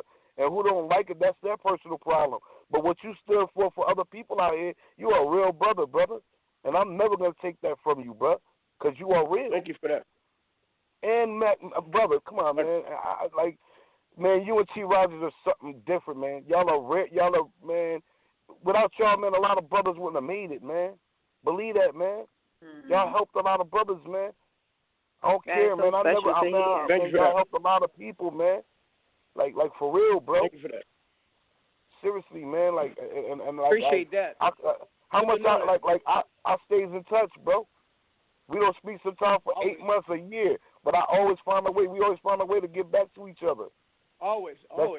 That shows I care. That shows you care. If I wasn't real or you felt some bad vibe about me, we wouldn't be communicating. Oh, and we haven't always had it good, but we have always been good. You know what I mean? That's the difference. It ain't never been a sour with me and you, brother. Yep. Not that I know of. Yep. I mean, like, life has not always been good to us, but we always been consistent. That's what I'm saying. I mean, like I just told you, it's a God. It's a blessing. As long as you keep yours right, it's going to be a blessing. As long as you keep on surfing. When you surf to the left, it's going to be bad, man. You stand right, God going to be right there with you. But right at you. Don't go there, we're born, because I really want, I'm not going to hog up the mic. I want her to please. Yeah, because I want to get another caller in. My big homie. All right, brother. But Born, if you bring him back on because I want him to speak to T. No, I was going to tell him that I could leave his mic open if he wants. Yeah, because I want him to speak to T.Rodgers, please. Yeah, I'm going to leave his mic open. So call us 216-860. I'm going to open your mic. You have anything you want to say to the guest? Yes, I do. This is Spade 216. Good night. From Cleveland, Ohio, and I'm involved with the T.Rodgers Self class, and it's been a blessing, man. That's all I can say. As I'm from the Cleveland inner city. I know a lot of people are probably not familiar with it, but probably familiar with Bone, rapping about St. Clair. That's where I'm from, and there's a lot of stuff goes on here. It's a hard neighborhood. Make a long story short, when I'm 36, when I joined the self class about like this year, it was about like this summer.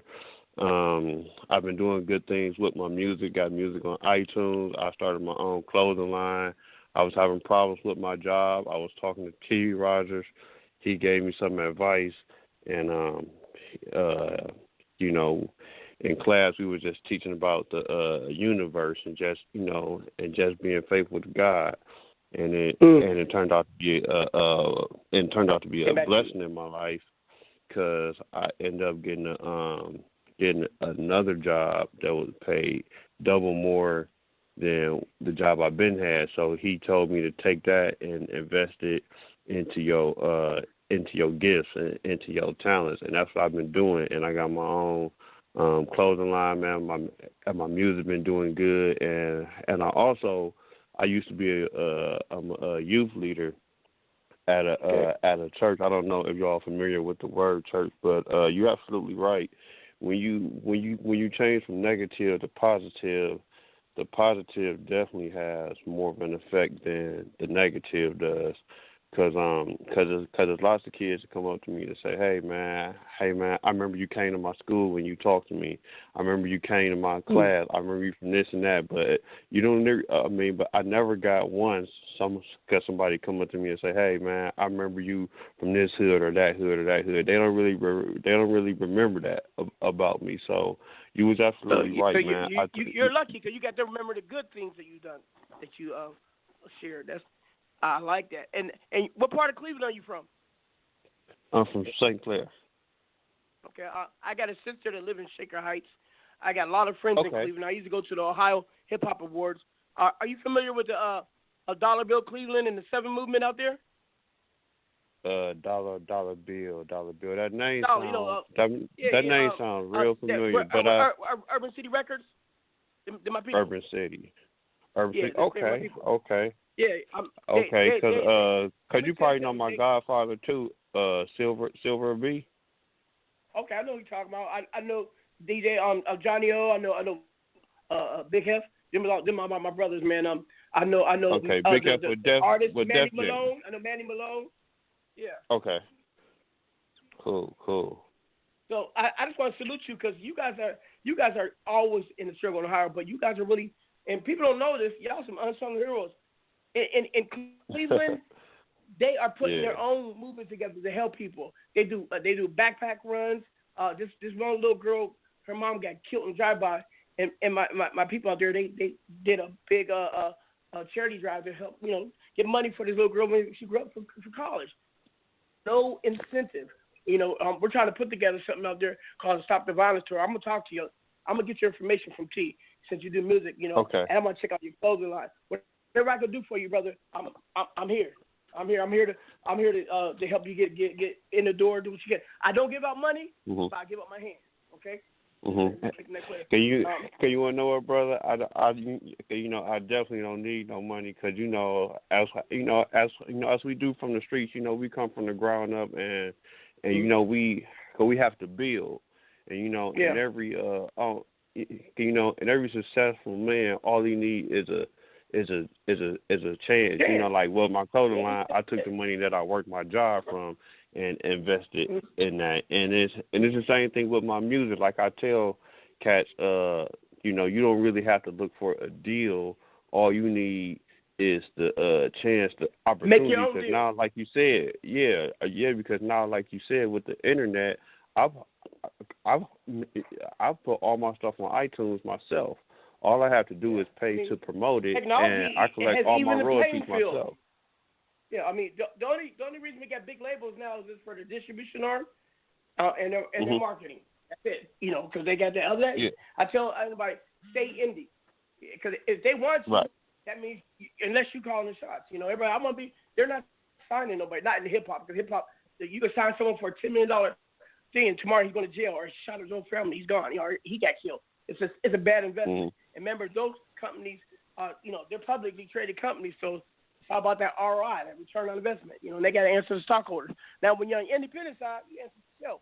But it's a struggle because you don't have that network behind you, and so that's why you got to build like we're building. You know, that's the struggle I had. You know, I go toe to toe with any major out there. I don't have their bag behind me. Bag folks who don't understand, meaning their financials, but what I lack in those resources, I make up in others. Okay, because now to me, internet changed the game. Money, hard currency, is not the only currency. We got digital currency right now, and I'm a billionaire with it. Okay. Cool. Anyway, and I want to open up another. Yeah, I want to open up another line because there's some callers been waiting. Yeah, but they're probably waiting for T. We need T up in here. Yeah, I don't see him on the switchboard as yet, but I'm going to open up 484-332. Your mic is open if you want to ask a guest a question or make a comment. All right, how you doing? This is B. Greetings, good night. T told me. You hear me? Yeah, good night. How you doing? T told me to tune into this. I know T said, how you doing, bro? This is L.B. I used to live in Portland.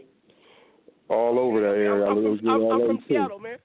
I'm from Seattle. I know. I think we know each other, but I gotta vibe with you later with T to see how. I think I know you, but I was in Portland. I used to own a hair shop in Portland also. But I started out that's where my homie Clown is. Clown from Mob. He's down there. Yeah. Okay. All right. I used to be right on Martin Luther King, right there. I know anybody down there. Everybody know who LB is. But I started off in Long Beach and Insane, so that's on the other side of the yeah. But me and T talk all the time. I've been part of. I was with Mayor I Can with Jim Brown. I'm part of Sidewalk. Been in the class. I remember you now. I know who you are. Okay. You're a legend. It's an honor to talk to you, brother. Yeah, thank you, bro. But, you know, it comes, you know, with what's going on right now, because I'm in Pennsylvania now. This is where I'm originally from. And I just put it on my Facebook. I'm in part Pennsylvania yet. I'm outside of Philly. There's a park called Reading. You know what I mean? This is mostly blood right here. I used to live in York, man. I used to live in York, PA. Okay. And I lived in Philly. All right. Well, yeah, you know then. Yeah, that's not too far. And these kids will jump on, you know, I mean, a lot of people don't realize these kids will jump on they will jump on the internet and pick up anything that they can vibe with or anything and start it up. You know what I mean? What we did in the past intrigues them so much, you know, that they may not even understand what they're doing, but this is what's going on. No. So you know, they're mimicking. Yes. You know what I mean? So when you try to talk to them about it, you know, you get that, you know, that rah-rah stuff or whatever else.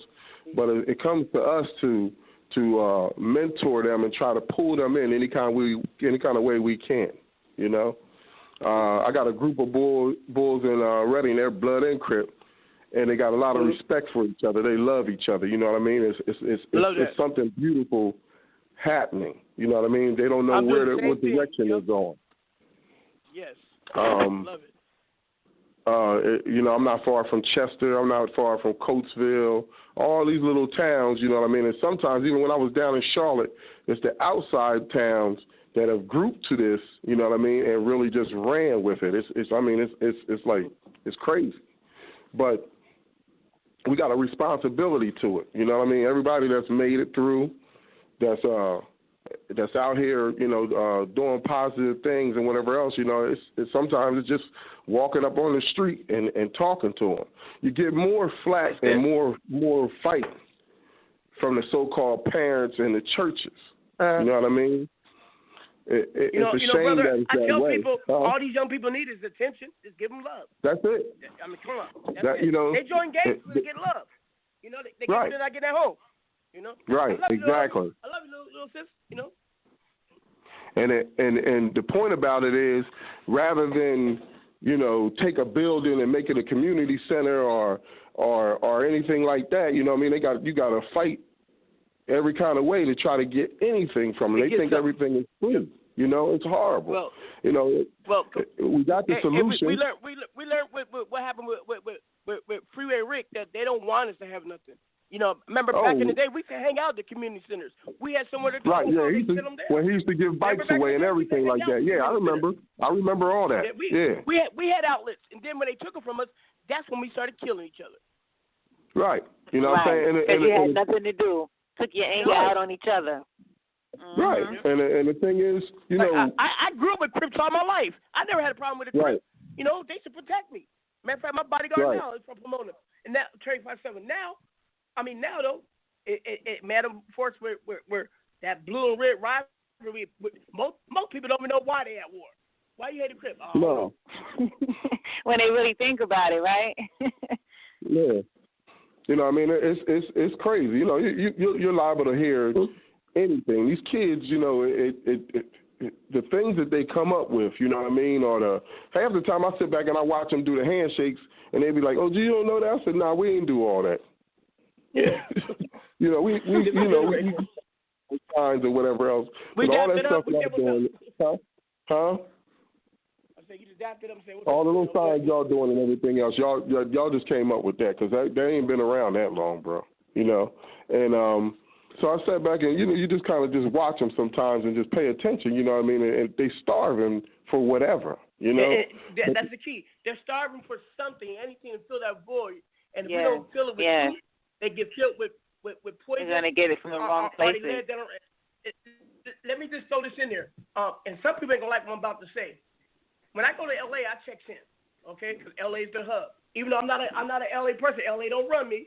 I dance my own tune, but I pay respect when people come. I live in Phoenix. You come here, you better check in. I don't allow that. So it's about respect. So, but what kills me at the top, you see OG Bloods, Crips, S.A. all together, families, kids. But their hoods is our rival. I said, why? They are the ones instigating the constant war. We are now the enemy. The government. Right. The government is training us, but now we're doing it on our own. That's the point, and that's what we got to stop. And that's the problem because nobody wants to give up their power. I'm the big homie, man. Yo, Too Short, go there and holler at Smiley and tell Mad Dog, they like that. You know what I mean? It makes us feel important. Right, we get on the power trip and don't want to end it. Yeah. I mean, me and T was in classes and actually a gang task force in Portland. You know what I mean? And I was trying. They used to have us talking to them. Trying to set up things where they had some kind of leeway with the kids. And one of the gang task force told me, he said, in all actuality, I don't want your job. I don't want you to be successful. I had to turn and look at him for a minute. I said, I said, I guess because it puts you out of a job if I'm successful, huh? He said, exactly. Exactly. You understand? This is what you're dealing with. He's letting you know right there in your face. Yeah, let you know. He's so arrogant. The inner city youth is the fodder for all the law enforcement, for all the prisons, all the courts. If everybody was not in situations, half America would not have a job. Exactly. It's slavery. It's modern day slavery, brother. It's modern day. Right. Well, it's I just read because I'm reading all the time and I'm learning all the time, and I was told that the way the school system is set up, it is not set up for black boys at all. At a certain age, 7th grade, 6th grade, you know exactly what I'm talking about. It is, we're in our DNA is we're discoverers. We want to, you know what I mean? There's actually it has to be another way that young black boys have to be taught. You know what I mean? Young black girls do well, huh? Yeah, they need more hands-on. I think our boys are explorers. Right, exactly. It's more hands-on. And they have that already figured into the whole plan because they're making more jails. You know what I'm saying? They know what's going to happen to them.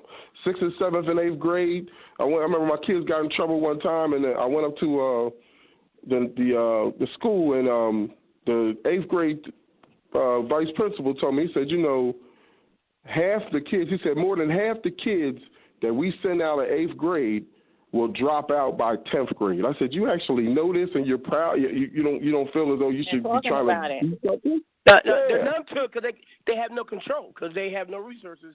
They're not allowed to do what they want. Their hands are tied.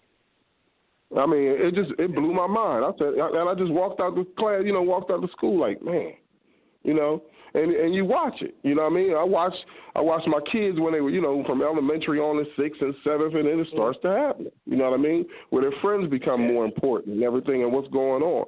So it's a lot of things that we combat. Huh? I say yes, that preteen stage. Yeah, that's it. You know what I mean? And then and they learn about gangs from whatever or whoever. You know what I mean? The wrong situations, and it's gone. You know, they glorify some of the negative stuff. So much of the negative stuff. I said, half of y'all ain't, Tukey wrote books, and half of y'all ain't even trying to read them. Ain't even read them. No. You know what I mean? But my Ciccone book, but they don't learn the history. You're right. You know my Ciccone book, but you won't read Tukey's book. What's up with that? Let me see. Caller 567-215. I'll leave your mic open, but let me get these calls in. All right. 567-215. I have your mic open. Hey, how you doing? Greetings. How you doing?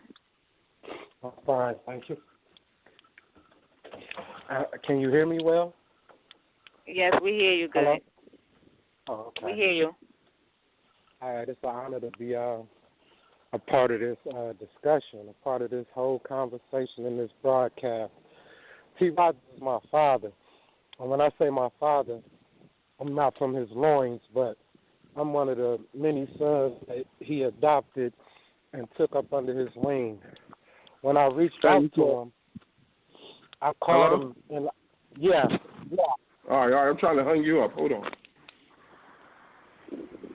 Is that T? No, this is one of his sons.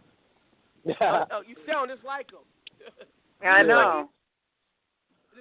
This is Santorio Hector.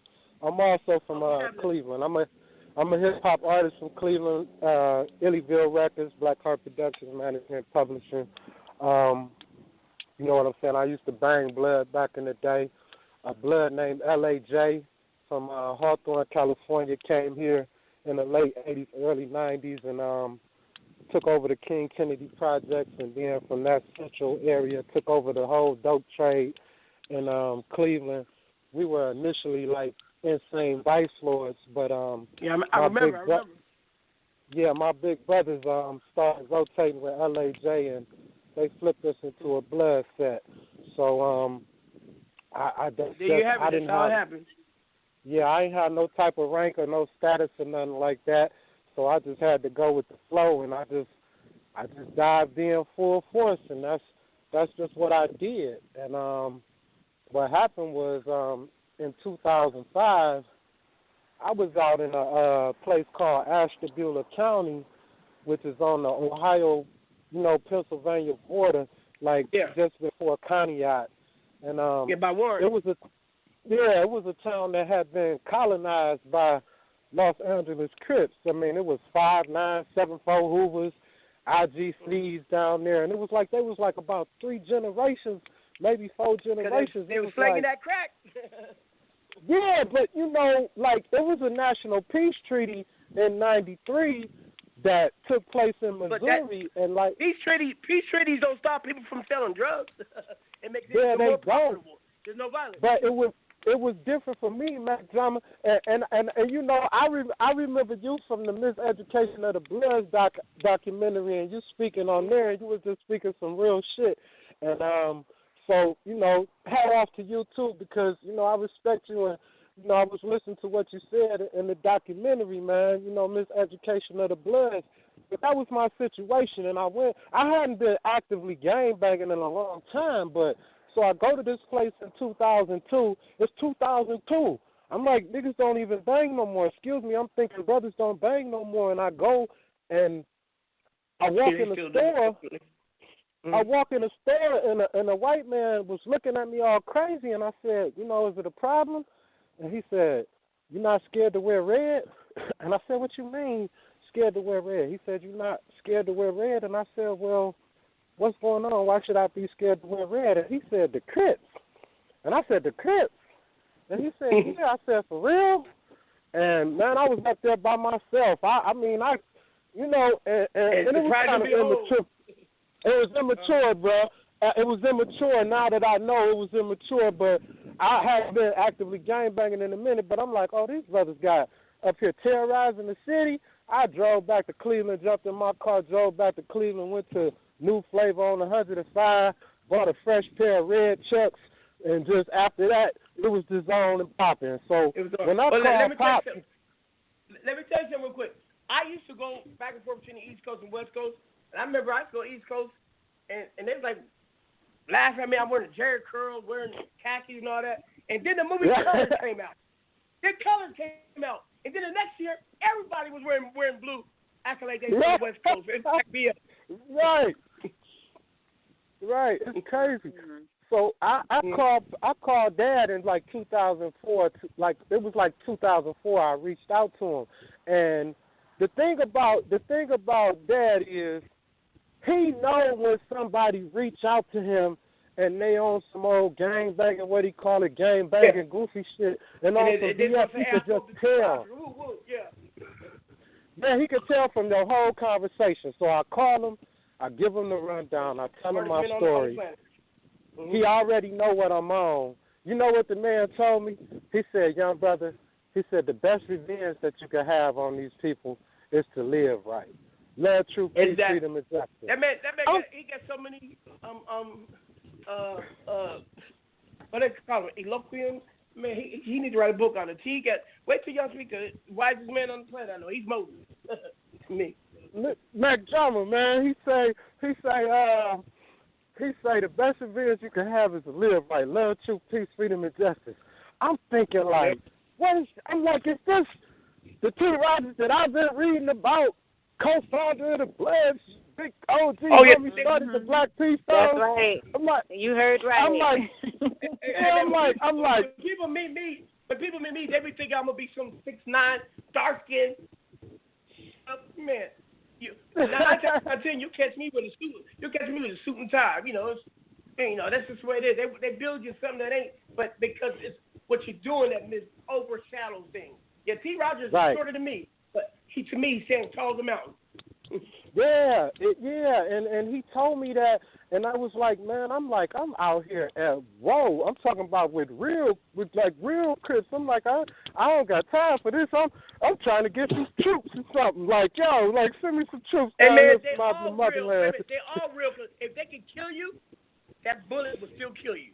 I don't care if it's close if they got.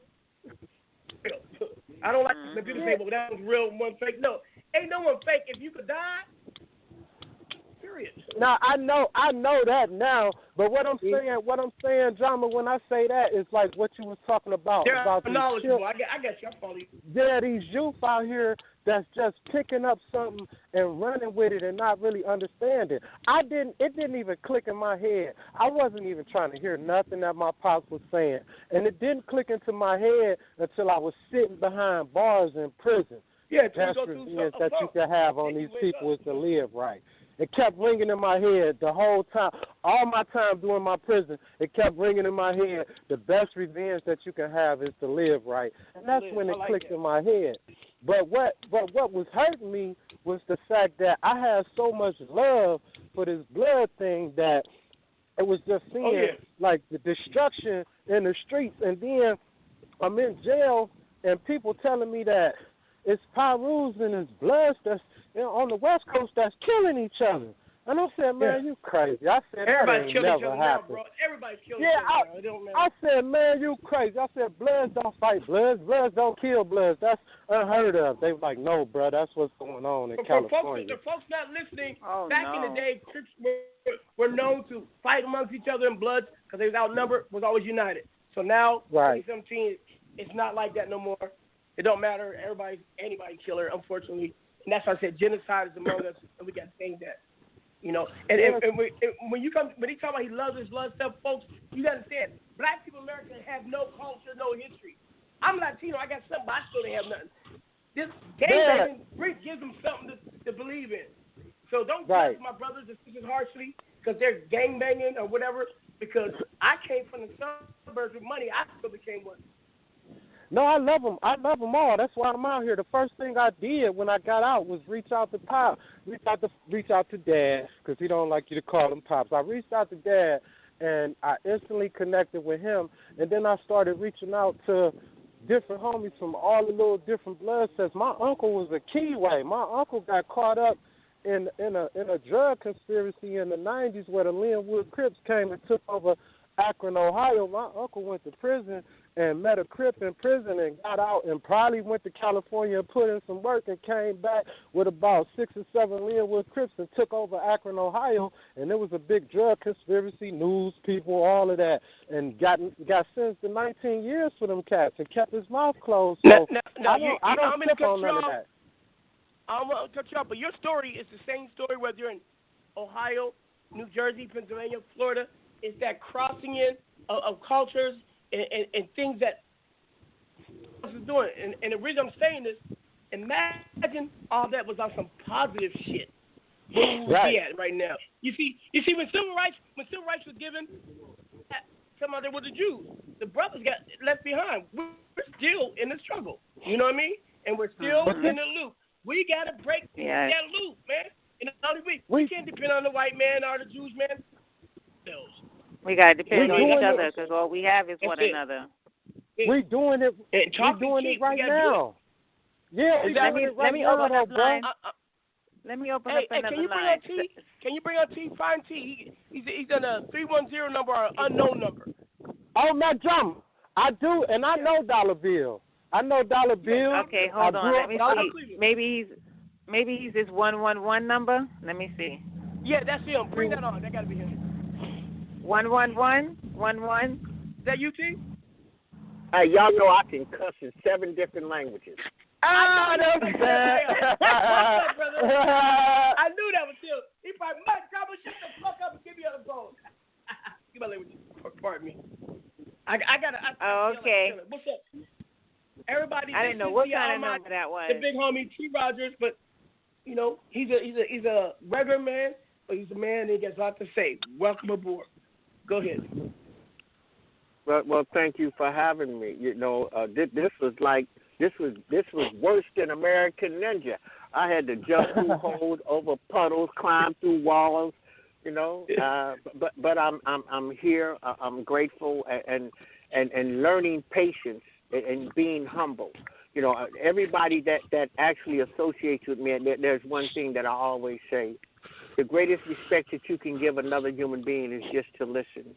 You know, and as impressive, as impulsive as I was listening to the show, the universe and the ancestors did not allow me to get in at that particular time. So I was made to be still.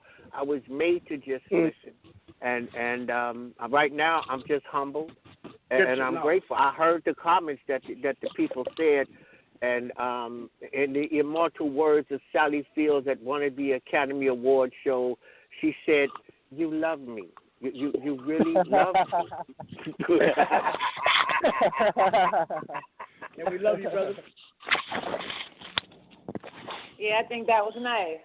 That was nice of him to say that. That was special. Well, the one that got me the most, you know, I worked many years with L.B. and L.B. literally laid his life down many times for me. I worked with Hector, who y'all say sound exactly like me. It's a work in process. But the one that got me, the one call that got me, was born. And we do things. The spirit, the universe, the ancestors, they guide us a certain way. And I didn't know that I stayed with Born 18 months. All I knew is that this was a human being that was in search of something, that needed something. And again, the greatest respect that I can give another human being is just listen to him. In prison, those of us who have been to prison, mail, money, visits, and packages makes you still feel alive. You know what I mean? The man who E40 said, my mail is strong. And you want to have that connection with the outside world. Now, let me switch over right quick, and we deal with this gang phenomenon. There is a trinity. There is home, school, and prison. See, just because you lock a body up, although still the stones may imprison my body, my mind is still free to seek and caress a vision that is you. So you lock my body up, and I can transcend. I can go wherever I want to go in my mind. And if my spiritual connection is strong enough, I can still communicate with you. Those of us that are dreadheads, that are real spiritual dreadheads, we don't need a phone. We don't need Skype. We can talk to each other telepathically. And those of us that are dreadheads, we know this, and we don't have to prove nothing to anybody. When my grandson, who has dreads, is in trouble, I know it before he knows it. I know this. So what I was saying is that when the police takes down a whole tier of shot callers and leaders and whatever it is, it cripples them a certain way, but it doesn't stop because Emma controls certain shit from the prison. And when a person has life, he has nothing to lose. When he has life, he doesn't care about any other life. So the missions that they send people on are also deadly. So did they really stop the crime, or did they divert the crime so that the criminal becomes more sophisticated? Wow, absolutely. Let's take Chicago. They tore down the housing projects. They tore the housing projects down under the regentrification. Those people had to go somewhere. And when those people went to wherever they had to go, then the war started over again. The war for power, the war for whatever they were doing. I don't think that was part of the plan. So with that being said, I think I'll be quiet right now. No, you don't need to be quiet. Okay, well, I'm going to open up. I'm going to open up another line then. Right. He just gave us a drop in the bucket. But that'll give us time to open up 702-969. I want to open your mic now. 702-969. Hey, how you doing? Greetings. Everything is good. How you doing? What's happening, brother? I'm good, man. I'm just shouting out and saluting OGT, man, Big T and OG Mac. My name Bob. I'm from Compton. What's happening, Bob? Okay. Give thanks for calling. Peace and love to you, my brother. Wait. Yeah. Listen. That's young Bob, who I was very close with his father. His father is a legend in itself. His father is a legend. Mm-hmm. He is the seed of his father. So it's just not, I'm shouting out OG Mac and T. You are the next generation. You are up at bat, Bob. We are passing the torch to you. And by the way, Bob is a Crip. But we're passing the torch to you. That's all right. It's all love. All day. One family.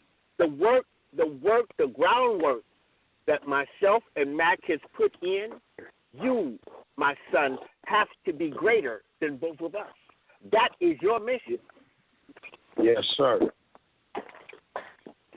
Yeah, man, like I was talking to T the other day, man, I was telling him, on the legacy of my father, my father did a whole lot of good in L.A., man, as far as Crip and Blood. That's how I met T, you know what I mean? When I was 13 years old, I'm 38 now, man. My father passed like 2 years ago, and you know, as far as me being a real one though, like really, like you know what I mean, Mac T, y'all both know what time it is, but you know, it just started me. You know, I have to do something different in the legacy of my father, though. You feel what I'm saying? Like I know so many down moves, so many rips. Like you know, I got a VIP pass in L.A. and that's damn near through my pops. And you know, for me on my own, though, you know, dealing with blood from Camp Y and all that other shit. You know what I mean? I built a bond with certain niggas, and you know what I mean. It's like I can like Mac said, a point I really wanted to make when Mac said when Mac spoke on Black Lives Matter. You know, I've been telling the homies and I tell everybody, why don't a black life matter when another nigga kill another black? Exactly. But everybody go crazy. Everybody go crazy. Yeah, you know, no, look. I mean, not to cut you off, Mac, but I was telling my pops, you know, we had a slightweight debate. You know what I mean? My brother's Big Sight from Swans, the Mad Swan Bloods. But, you know, we had a debate, though, when Trayvon Martin, you know, all that shit went down. And I was telling Pops, like, man, Pops, I'm not going to that shit. I ain't going to that route. You know what I mean? I say, my nigga, if we kill a nigga in the hood or we kill 5 or 6 niggas, we heroes, bro. You know what I mean? Exactly. I can kill 6 or 7 Bloods, and my whole city gonna look up. My whole hood gonna look up to me, bro. You know what I mean? But ain't nobody crying, ain't nobody going crazy about none of that. Why them Black Lives didn't matter? So when the police, you know, not being hypocritical, but when a Mexican or a police or any, you know, other race killers, we want to start rise and go crazy and all that. That's all critical. That's hypocritical. You know what I mean? Well, do you know why? You gotta start.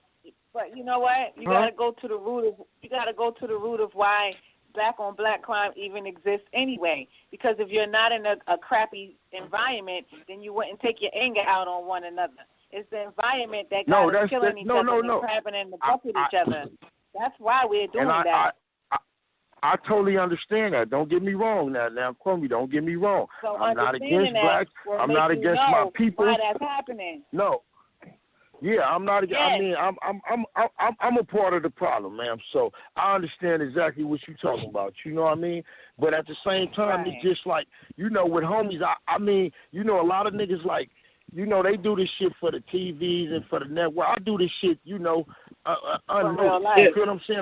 I done stopped a lot of gang wars. I done stopped a lot of niggas getting killed. I done stopped a whole lot of shit that never ever will probably be documented unless the people that was there speak on it. And I don't do it for the credit. You're saying it I now. do it from my heart. It's documented now. Yeah. Yeah, like I was telling Tito, you know, I did it for my, you know, when I say the nigga, it was from my heart, bro, because I didn't want to see him or his family hurt. You feel me? But, I mean, like I say, even in your neighborhoods, bro, you got to clean up your own backyard before, you know, it's like a lot of homies. My uncle, rest in peace, told me one day, he said, Bob, don't ever let these females, you know, don't ever let them talk to a real nigga and y'all start beefing and this girl ain't going to do nothing but tell or get on the stand on everybody. Exactly. And that's cool, bro. It's like you got to clean up your brothers own backyard. is getting on the stand, too. No, that's true. That's true. Don't get me wrong. I mean, you know, it don't. Permission to speak on it more than the sisters on it. No, it's not even a shock no more. It's not even a shock. I know a lot of. Hear me. I guess what you say, Keith? May I have permission to speak? Yeah. Okay, here we go. Yes, sir. Yes, brother. Yes. You get 2 minutes. That's all you get. You only talk that shit because you're in Arizona. I can't smack the shit out you. Right now, we identified the problem. Here is the solution, the beginning of the solution. A lot of us have read the Willie Lynch letter, regardless if it's mythical or not. If one reads the Willie Lynch letter, digests it, and then regurgitates it, more importantly, live it backwards. It is a blueprint to keep slaves in line for the next 500 years. And if we live it in reverse, we have the first 5 steps to freedom. It's not Einstein's theory of relativity. All it is just practicing. It is the motion of making your energy work the way that it's supposed to. one at a time. Yeah, that's true. So if we reinvent the rites of passage for this generation, that is 5 more steps to freedom. Absolutely. 5 more steps, because we don't know when we are men and women. Because your butt cheeks can clap on a pole, or you can pick up a dollar bill without your hand, doesn't make you a woman. If you become sexually deviant and you don't understand sex and DNA, let me give you a small example. If I have sex with Insane, Loco, Nutty Boy, Scarface, all of that DNA that he has had sex with goes from him into me. And then when I'm with this guy, all of my friends start to say, girl, something wrong with you, changed. You sure isn't funny. Well, she has the jinns and demons from Insane, Local. She has all of those years. We never talk about that. Yes, that is true. That is true, because the womb is an absorber. So you're right about that. The womb is like a sponge. She will absorb that energy. Mm-hmm. And then start behaving like his other women, too, because he may have other women. She may be acting like the other women, too. Will y'all be quiet? Damn, I got the mic. I've been listening to y'all for an hour and a half. Fuck. And that's P-U-H-C-K, so I didn't curse on radio. Okay? The womb itself, and we haven't gotten into that. If one says amen and say that God, the creator, is a man, I beg to challenge that. Because we as men, we ain't passing no babies through our little pee-pees. We ain't even going through that pain for 9 months. The world would be peopleless if you left it up to a man. He's not going through that pain. Now, when we talk about the black hole, we talk about the black hole, right? And you want to take a woman, listen, you want to take a woman and call her a bitch. If she's a bitch, what does that make her man? And if her man becomes a dog, if the man becomes a dog, you spell it backwards, and then what do you have? A god. Right. So if he is a god and his woman is his equal, then she is a god. And she is the only creature that can pass a soul from one portal and dimension and universe to another whole portal and dimension and universe. So who is really God? I rest my case. We will go back to this world and parameter. What if me and Bob and Mac, because Mac is younger than me, Bob is younger than Mac. What if the three of us, Crips and Bloods, sat down and we formulated a survival for a full-time gangbanger? One more time. We formulated a survival kit for a full-time gangbanger. That's insurance. That's health insurance. That's life insurance. That's car insurance. In case his dumb ass gets killed. Because when he gets killed, his family usually don't have any insurance. And we got to do car washes and taco sales and shit. All right? So with that being said, that's for the child. Now, what if we put together a survival kit for this generation's parenting? Because the parenting now is different. So we got parenting of gang members, and we got gang members that are parents. Now, these are the things that we talk about in the self-class. These are the things that we put together. These are the things that are pertinent right now.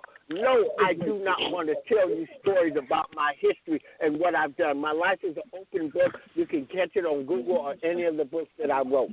I'd like to talk about things that are pertinent right now. And with that being said, and this ain't my show, with that being said, I would like the callers to dictate what we talk about. So if a caller calls in and gives us a question, challenge us to see how resourceful we are at solving that problem right here, right now. Nothing else matters. Okay, so I'm going to take caller 856-236. 856, your mic is open. My mic open? Greetings. Yes. All right, how y'all doing?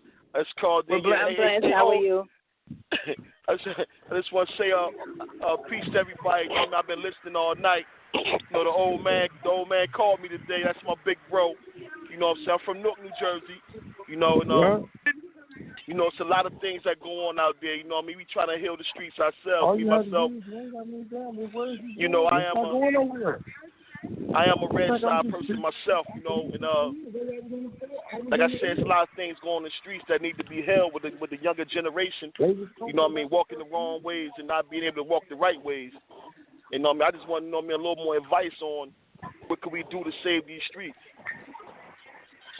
Let's do it one at a time. T, who you want to speak first? Mac, you up first, and then we'll go to the sister. All right. What we can do to save these streets? The first thing you got to recognize, you can't save the streets. You can't save the streets. You cannot save what you lost. You have some noise in your background as well. It's hard to hear you. Hey, do me a favor, sister. Mute everybody except for me. Just mute everybody except for me. Even T, mute everybody. That way ain't no noise. Everybody mute. Then we do one. Okay. Number one, we can't save that which is lost. Okay, and this is me speaking. All right. We embrace what's there, taking to greatness. Remember, I don't know if you listened, I said, I don't regret it. Like I said, I'm one of the few black people that should have had a choice. I didn't have to join the gang because I don't come from the hood. Chose it, okay? But I have no regrets because this is what I say. You know, they say if it don't kill you, makes you stronger.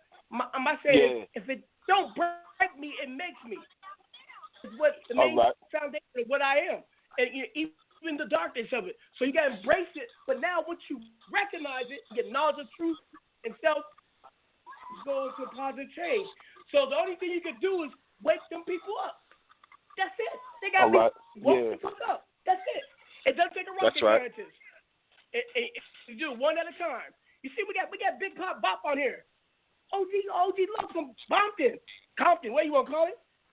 You got T.Rodgers, you got me. We woke up.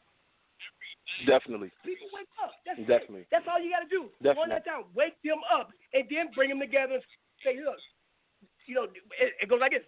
Together we're stronger, divided we fall. Come on. Wake them up. We actually did some things, you know what I'm saying? Well, we had T.Rodgers come up. There's a lot of levels to it, of course. You know what I mean? I'm sorry, go ahead. Yeah, we had T.Rodgers come up, whatever. He jumped on the song with us, you know what I mean? Jumped in the movie with us. We try to do some things, you know what I mean, to better ourselves, you know what I'm saying? Things is crazy everywhere, you know what I mean? And all we can do is start from the root, and that's ourselves. Indeed. Can y'all hear me? Can y'all hear me? Yeah, go to the next person. Is that Shango? It's Shango all day, big bro. Oh my God! Greetings. That's Shango from Mob? No. This Shango from Newark. This Newark, New Jersey. I know. I'm saying no. Are you from Mob? Or are you from Brick City Brim? Nah. I'm from Murder. Okay. So I just wanted to say this. When I went to Newark, it was by one of my other sons by invitation, and that was G.E.T. And we got there, and he had a plan. And I believed in it. I believe in him. I met the most incredible human beings I've ever met in my life. And Shango is the African name of the god of thunder. Everybody else knows him as Thor, but the original name is Shango.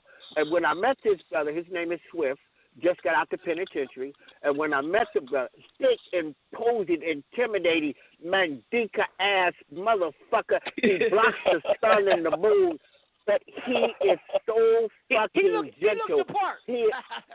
He is so funny. You know what I mean? You never judge a book by the character. And the physical part about him was intimidating. but his soul was so inviting and warm, and we had such a good time. Not only that, but Matt, this kid can rap. This kid can rap. The talent in Newark is off the hook. Yeah, I know. Yeah, Mac, we might have to do something, Mac. Hey, ain't no might about it. We on this mic right now. We gonna do it. Remember, that's the question. The question is, what can you do? Just do something about it. That's it. That's right. Your answer. Right. Just do it. I got you. But T, man. Okay, so. Remember, we want everybody answer that question around table. So, young lady, your turn, Queen. Okay, I'll leave your mic open, 856 if you like, but we're gonna move on to caller 323-251. Okay. 323-251. That's Kelly. Your mic is open. 323. 323-251. Unmute your phone. Hello? Can you hear me? Yes, we hear you. Yeah, my name is Cubone. I'm from L.A. I've been listening to you all day, man, and I'm a crip out of South Central L.A. I'm very instrumental with the Peace Treaty in '92. You know what I'm saying? And I'm very instrumental with, saving lives and stuff and solutions to the problem. Like T.Rodgers, he invited me to the show right here, man. And, he's a great father and a great general, a person I look up to, because if it wasn't for him, I probably wouldn't be where I'm at right now in the position that I am and have been in since '92 up until this day. You know what I'm saying? I run my own programs in the South Central L.A. I create jobs for my homies in my neighborhood, whether they go to jail or don't. You know what I'm saying? I hang with down moves from all sides, we working gang intervention. We created that in 1992, so I spoke at the Million Man March with T.Rodgers and stuff. So it goes on and on, I got family history and everything with us. Like y'all say, everybody been saying, we got to work on that solution. We all done been there. We done fought boys battles, lost brothers. We done died on our hands, and we fought with the church. You know what I'm saying? We done heard scholars. We've been through everything, through the mud and back. We got money. Some of us do, some of us don't. You know what I'm saying? With our solution, man, we'd have to save our kids. We got to save our youth. I travel the country to get the kids. I be with the kids in Atlanta. I did Ferguson with the kids and did the Michael Brown thing. Like I said, I'm one of the persons that believe, like you said, the brother said earlier, is when we lose our life, that's what matters to me. You know what I'm saying? Because we're losing our lives in the urban streets on the gang violence, and that's why I have to go out and save. I can't help what things do to somebody else. You know what I mean? I don't knock those that go do it, but that's what they do. And most of the people that do come into our communities and get us to march and stuff, they're going the next day. So I tell my homie, don't even go march. I don't do it. I'm not going to do it. You know what I'm saying? Because, if I do it, it's going to be I'm giving a job to somebody. You know what I'm saying? I'm giving a person opportunity. I'm mark that corner that I go down that I was on. That's where I go to. Like, I hang in the Pueblos. We got a program going on the east side of Los Angeles and then over the Low Bottoms and stuff where I'm from, Broadway. You know what I'm saying? It's like, all we have to do now is, like T.Rodgers said, just put our solutions together. A lot of you brothers, man, I hear, I've been following y'all throughout the years. You know what I'm saying? Mac, I heard you for a long time, and, I never got the chance to meet you someday, brother. It would be a grateful thing to do, At the same time, it's like, I'm with the solution. You know what I mean? We can talk all year long. We can go at it. But one thing about me, I'm with the solutions. And, like I said, T.Rodgers knows it's real time good. for And, action. he's raising up in this. You feel me? Yeah, we need action. It's action time. Too much talking. Need some action. Indeed. Right. So let me say this about Bones. We appreciate you, brother. When we came together, you know what I mean? We were basically colorblind, and I got to get back into the spirituality because I didn't look at Bones as a Crip or Blue. I looked at Bones as I look at myself. He was a reflection of me. What I didn't know is that Bone is so instrumental in putting together those small programs. There's a program over here that he does. There's a program over there that he does.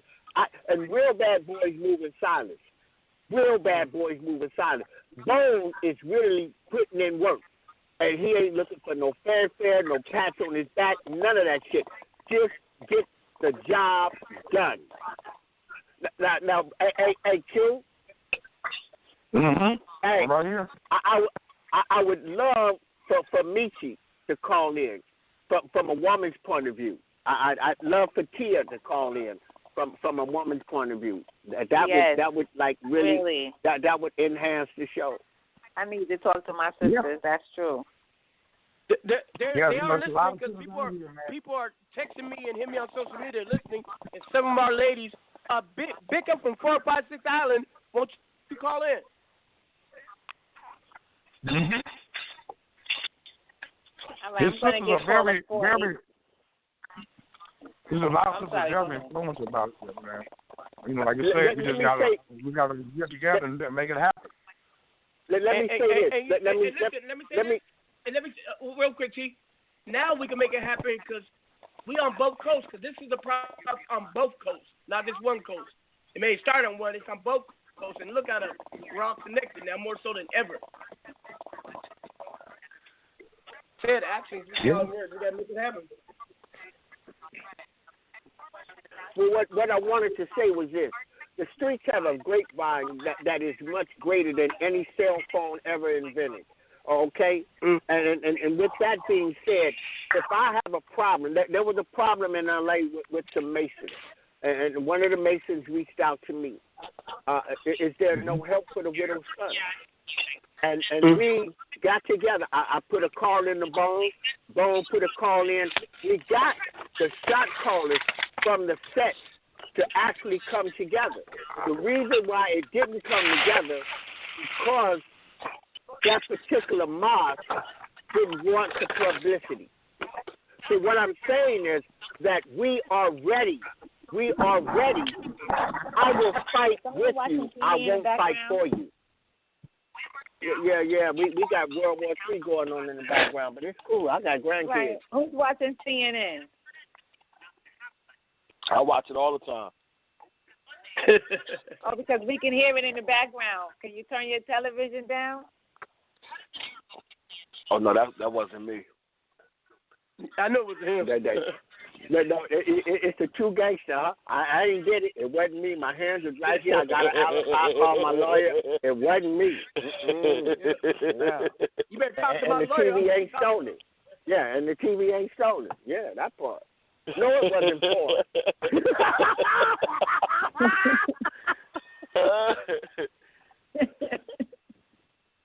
All right, I'm going to open up line 484-332.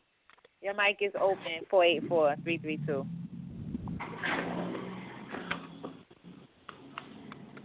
Hello? Yeah. Good night. Greetings. How you doing? You guys cut me off. I felt like T. I was on earlier. I didn't cut you off. Your call dropped or something. I don't know. Y'all was getting on topics and I couldn't say nothing. I was like, man, I feel like T now. Your call dropped. And I gave him the number and I was kicked off. All right.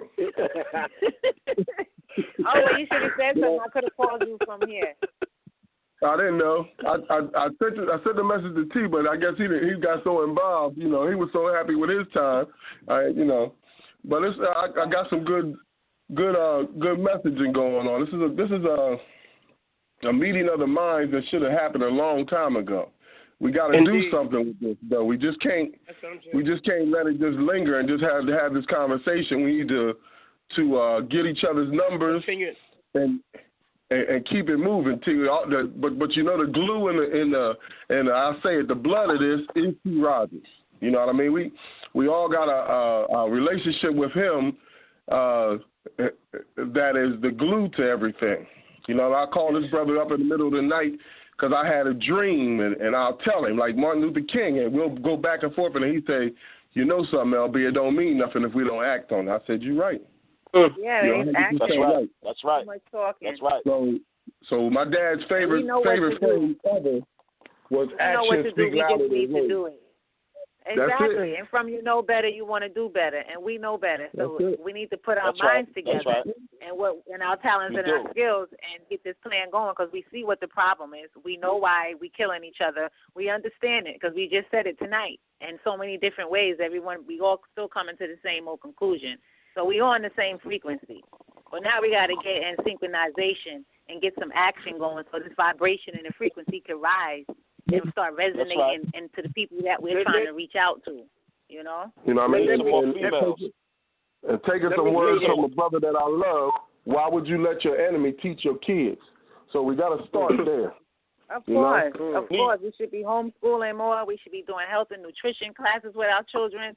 You know, they're obese, they have diabetes. That's not normal. 9 years old with diabetes or 9 years old and you have your period. Those things are not normal, and we're really off balance. We're very off balance. Ladies and gentlemen, if I may, Mac, you hit the nail on the head. You said that we're all here together.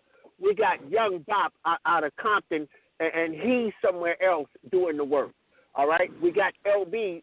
That's all over the East Coast. It's a phone call for me to call L.B. and I say, L.B., I got a family in distress. L.B., this mother needs this. It gets done. L.B. will call me. I'll call Mac. Mac will wind up calling Bob. And then we'll have to turn around and call Cubo. You know what I mean? So it is working. The reason why y'all keep saying it ain't working because it's not Facebook. Real bad boys move in silence. Real bad boys move in silence. And that's all that it is. We just put the work in. It gets done. We save lives. And we don't look for the fanfare. There's no theme music behind me. I wish I had a big red cape that would blow in the wind, but they probably shoot at my ass. But we don't do any of that. We just get the job done. And the greatest reward that I can get, I wish it was money, but the greatest reward that I get is when somebody says, remember when you came to my 6th grade class? Remember when you came to my high school class? Like Bourne. Bourne said, brother, you wrote me for 18 months. I mean, come on, man. How do I put that on my epitaph? How do I put that on my gravestone? How does my legacy reflect that? Because I cared about one human being that the world thought that they could put under the penitentiary. He is somebody. He is somebody. And look where he is now. I know. What I gave him, he's giving back. Y'all don't understand that. Yes. What you give out, you get back tenfold. Absolutely. So if your fucking OG is sending you on suicide missions, that his bitch ass ain't gonna go on, then he ain't so fucking OG. On second thought, he's an OG. He's an old goat. He's an old fucking goat. He's an old man that needs to get the fuck out the way. Okay? You know, so if he's not uplifting the community, if he can't, as a triple OG, you can't pick that phone up and call the mayor, call your congressman, call somebody to make things happen in your city, then you're not doing what you're supposed to do. If you're not a leader in the community, then you need to shut the fuck up. If you're not a leader in that village. Now listen, I thought this was PG-13. Did somebody say something? Did somebody say something? You can't get it rough. You can't get it rough. Listen, PG-13. Listen. Here we go.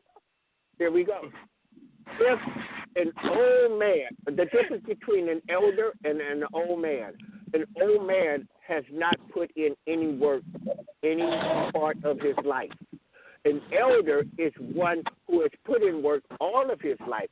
He is a living legend and a living library. He knows our story as opposed to his story.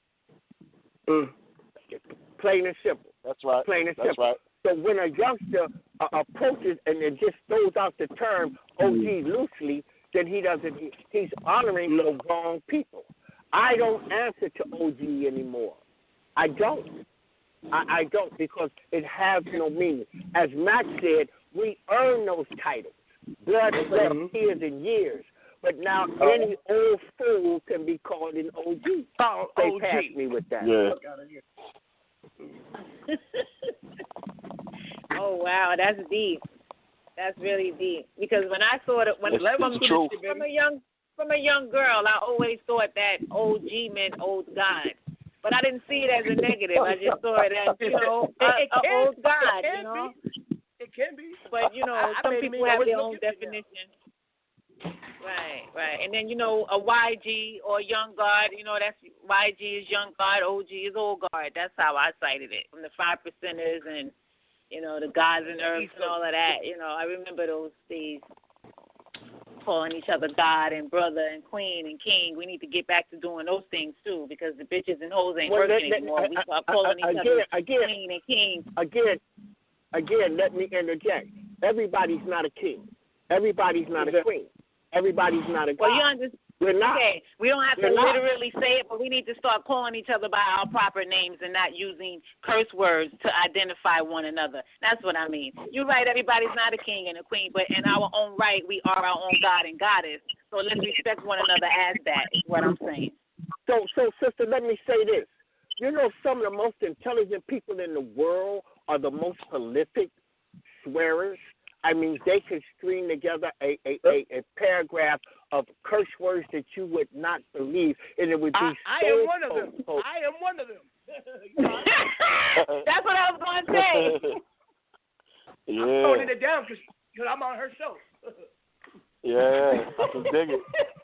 And not only that, not only that, most of us that use profanity prolifically can explain the seed, not the root, the seed word of each curse word that we use.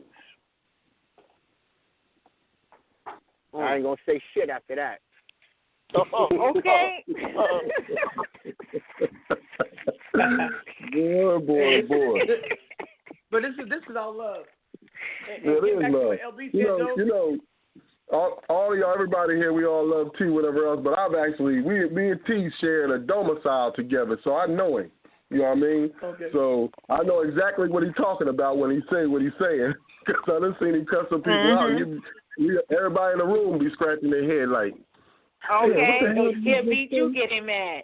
You can't get mad first. He get mad before you get mad. Because you trying to dissect what he just said. No, you can't get mad because he beating you getting mad. That's why you can't get mad. Not because you digested it. You already digested it from he said it. But he beat you getting mad. You don't even get a chance to get mad first. He already mad. Yeah, because he got some. You don't even know. You don't even know he's insulting you. That's how. When he hit you with the meat sack thing, I'd be like, meat sack? What are you talking about? You know, he's a well-learned, well-versed man. You call okay, we got. I don't think I appreciate that meat sack. What meat sack, man? All right. Hey, y'all, we got 45 minutes. I would really like to. Okay, let me get this next caller too. Yeah, 973-653. I'm going to open up your mic. 973-653. Should be born. 973. Your mic is open if you want to say something. Okay, well, your mic is open, Born. So I'm going to move on. Let's move on to 310-594. 310-594. Yes, how you doing? Yes, good evening. I'm good. How are you? Yeah, I'm okay. My name is Malik. I'm trying to figure out how to get out of a gang. I've been in a gang for like 2 weeks, so I'm trying to see if anybody can help me get out of this gang. Ooh, thank you for calling.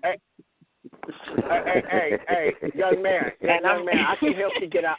I can help you get out that gang all the way from Chicago to L.A. Okay? Okay? I've been in it 2 weeks, right? So they told me that like I got 2 more weeks, so I'm just trying to avoid. Can anybody tell me like how I can get out of this right quick, man? Then I'm take my call off the air. I'm trying to see if anybody can help. Listen, the help is here. That's why we here. Right. But the help is here. That's why we here tonight because he needed to. I mean, I'm 55 years old, right? Like, he needs to talk to O.S.S, and he needs to talk to T.Rodgers, and he needs to be on Real Radio Talk saying this tonight. So you at the right place. So, listen to me, sister. Y'all not listening. I hear him, too. I hear him. I know who it is. Go ahead. That's me. Right. That's Malik Spellman, who is been on the front line with me side to side and back to back for many years. And Malik is a linguist. His words, you'll get a taste of him. I'm glad that you got through, Malik, and hopefully off air we can actually get some things done because you have the connections to do certain things. So I'm honored that you called in. I'm very grateful that you did call in. Now, you want to give us a real question and or, more importantly, how about giving us a solution? How about that? So that wasn't a real question that he wants to get out of a gang. He's been in it for 2 weeks. He was playing with us. Because you can never get out of the gang. You could just grow. You could grow away from it, but you can never get out of it. Well, I was really talking about this marriage I'm in, but I won't go there. See, I told y'all. Stop doing what you're doing. And he has a beautiful Stop wife. doing what you're doing. Hey, homie, I've I'm been not doing sure you gonna 35 times court to get me out 21 this kids. motherfucker or what? Don't ask me about no wife. I got 5 of them. Don't ask me about no wife. 21? Y'all. Hey, but, children. honestly, though, in all truthfulness, I sat back and I absorbed the show. I think it's a very genuine concept that's predicated on some true issues. When people oftentimes ask me what is the solution, the answer is this show. The answer is those people that are conversing and the people that are the audience that are extrapolating the information. So when you get a situation where you have a show like this that verbally regurgitates information that's predicated on truth, then it goes 1 mile deep within the soul and then explodes. So there's no sudden rush to actually get a solution because there's really no simple solutions, only intelligent choice. Yeah, and the intelligent choice that we have is to maintain our global position and do a 360-degree turn because you understand one thing, that pressure makes the best diamond so it can shed light in all directions. And black's been dying in America since we've been here, so it's nothing new. What we've actually done was become a product of our own environment and allowed ourselves to survive a crisis that no other human being or entity or thing on the planet was able to endure, not even steal. So when you have a situation like that where you got a group of people that's backed by God, then we're going to be tried and tested like those that was before us. So when we see these youngsters that's belligerent and a little out of control, the biggest thing that's missing in this whole equation is that we never apologize to these people. We've done the bottle challenge, we've done the coffee challenge, but let's do the apology challenge, So oftentimes in my solutions, I run into a youngster and I apologize on behalf of the people like myself who sold his mother dope, who misled him, who thought he was this, that, and the other. So, we cannot beat ourselves up as convicted people already for the circumstances that was placed upon us by an evil dictator. I mean, we still got to think about Leonardo Paul and the rubber era. And then we got, Margaret Sanger and, we got principalities and spiritual wickedness in high places. Yeah, so Margaret was a wicked woman.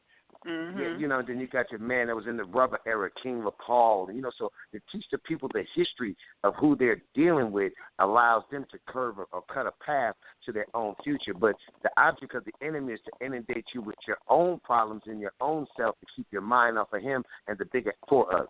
So before us there was none, and after us there'll be no more. Although they do say the acronym or the initial stands for original gangster, I think really it's more like old and gone.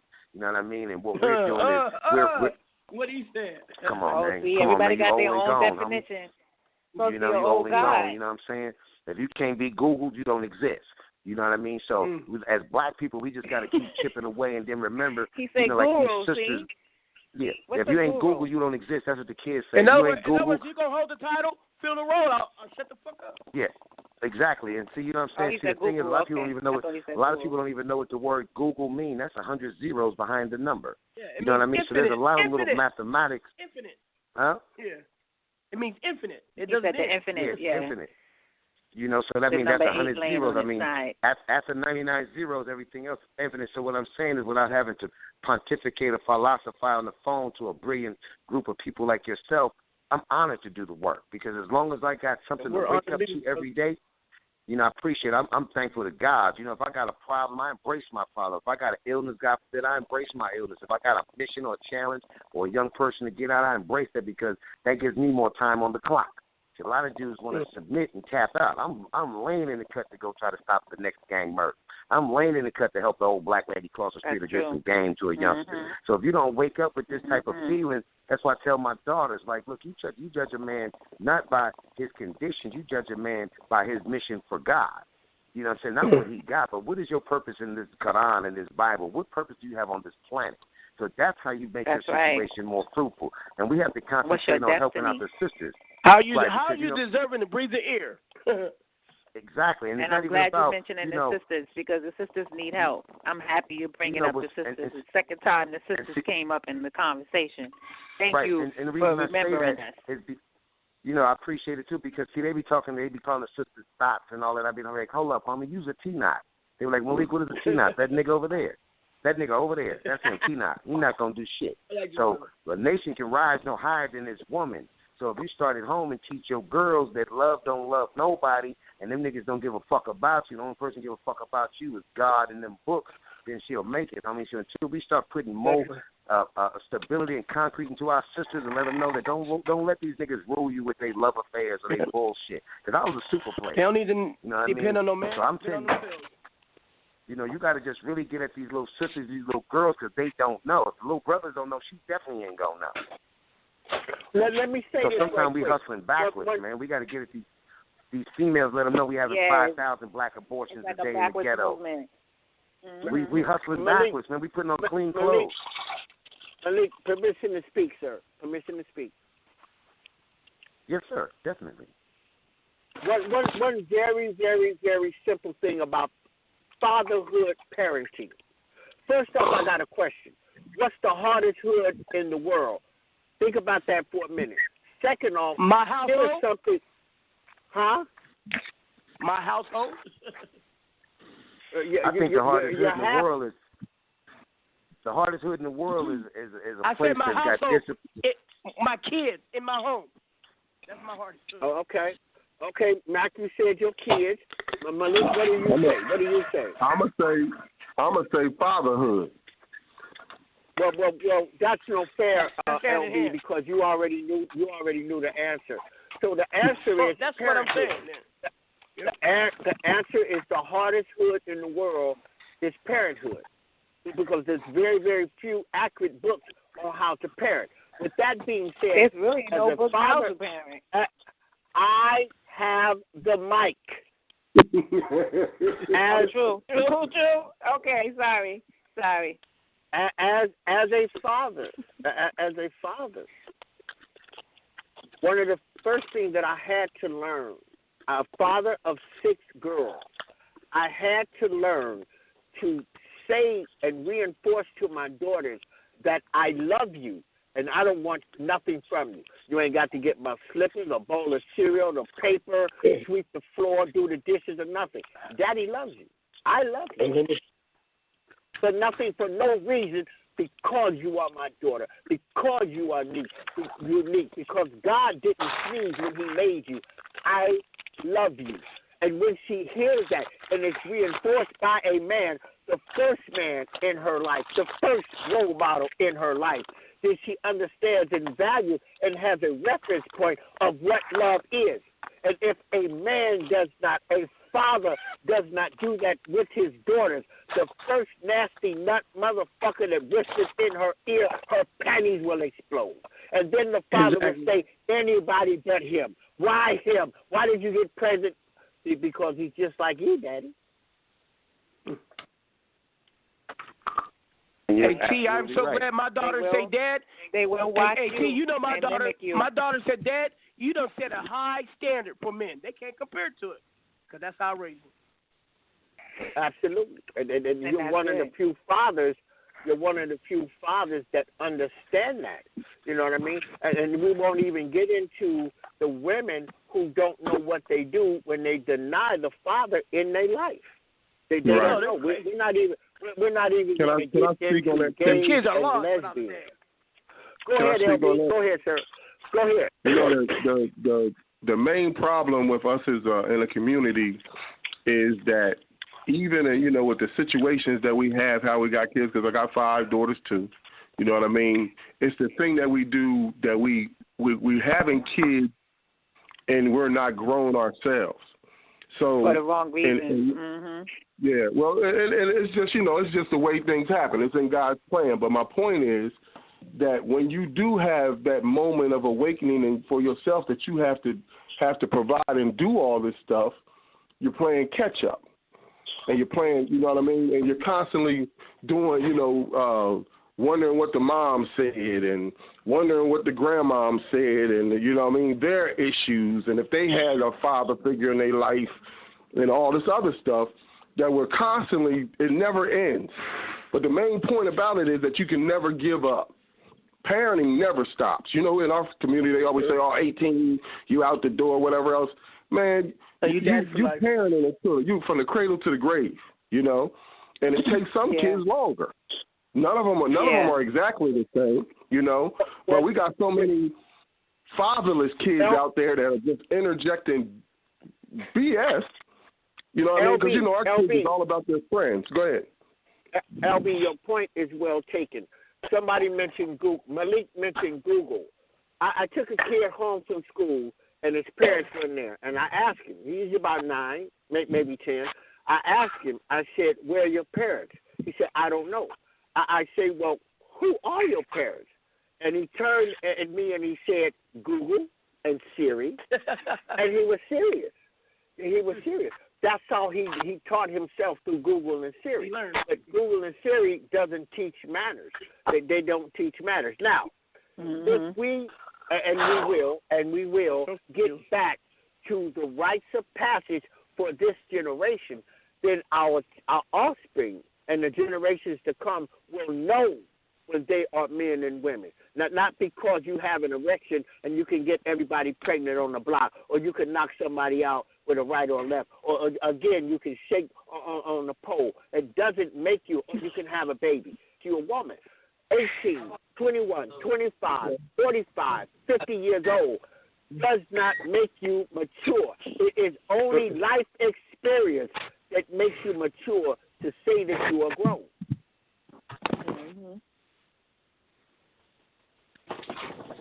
It's true.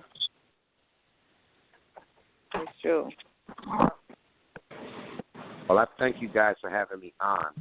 And this show is a definite sidewalk university, as Dr. Rogers would say, and continue this conquest. Because as long as we have something to reflect upon, the water won't appear to be, the lake won't appear to be dry. It's when you look in a lake and get no reflection. So we got some reflection right now, and there's a lot of sacrifices from brothers like T.Rodgers and, others that have spread this word and make that sacrifice daily in terms of dealing with the social issues and the ramifications of our social issues. So it's an honor to be a part of this, and it has me to where I have more respect for the leaders that came before us, because I can imagine the enormous burden that was placed on them. But God will never put a burden on the people they don't have the strength to bear. So I salute T.Rodgers because he's dealing with generations of issues that was issued to him before him, and then he still has a pivoting position to stay there and deal with the issues that are currently coming through right now. So there's nothing but love and respect. This show is definitely a traveling university for the masses. I salute you, and like I say, it's lonely at the top, but the view is great. Hey, brother, we appreciate you coming through and blessing us with your presence, and of course, your wise words. Thank you. All right, peace. Thank you.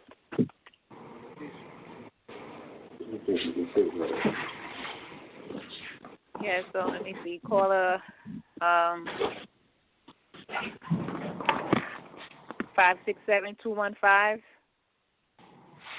Hello. I got this. How you doing? Yeah, this is Santorio, man. I love my father for this. The people that he keeps me around, he is a doctor. He teaches the exact same thing that I just had to learn in a court-appointed class. I'm on probation. You know what I'm saying? My addiction is hustle. My story is totally different than most of the rest of these people in the streets that's hustling and sold drugs. I had everything I ever wanted. My mom married an Irish Italian. He raised me from a baby. He was connected to the Cleveland family. He was connected to the Cleveland family of La Cosa Nostra and the Jewish syndicate. Worked for him since I was a baby. We had situations like my mom went to a place, went back when white people, ran everything in the 70s to get some furniture, and they didn't know who she was, and the man told her that she couldn't afford the furniture. Send me his address. I'll send that nigga his address.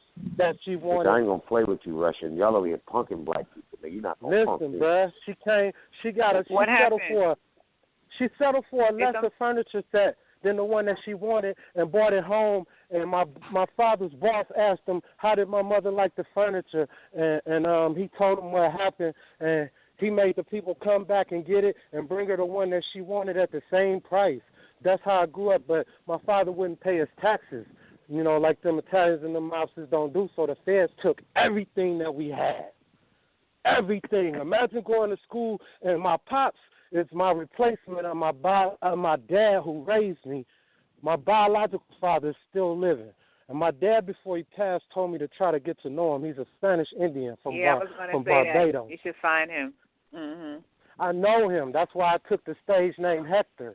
But I used to see this man all the time. He's like from the islands. He's like spooky. I never know nothing about him. I grew up thinking this white man was my father because he adopted me. I didn't find out all this stuff till in like the middle of my life. So what I'm saying is I've seen reverse racism from little black kids talking about, yo, that white man ain't your... I done been through it all as a child. Psychotic. A lot of people don't know I was like mentally crazy. You know what I'm saying? From my trauma. And, when I reached out to the streets from that. I went straight to the streets because I said my little brother and my little sister ain't going to have less than we had.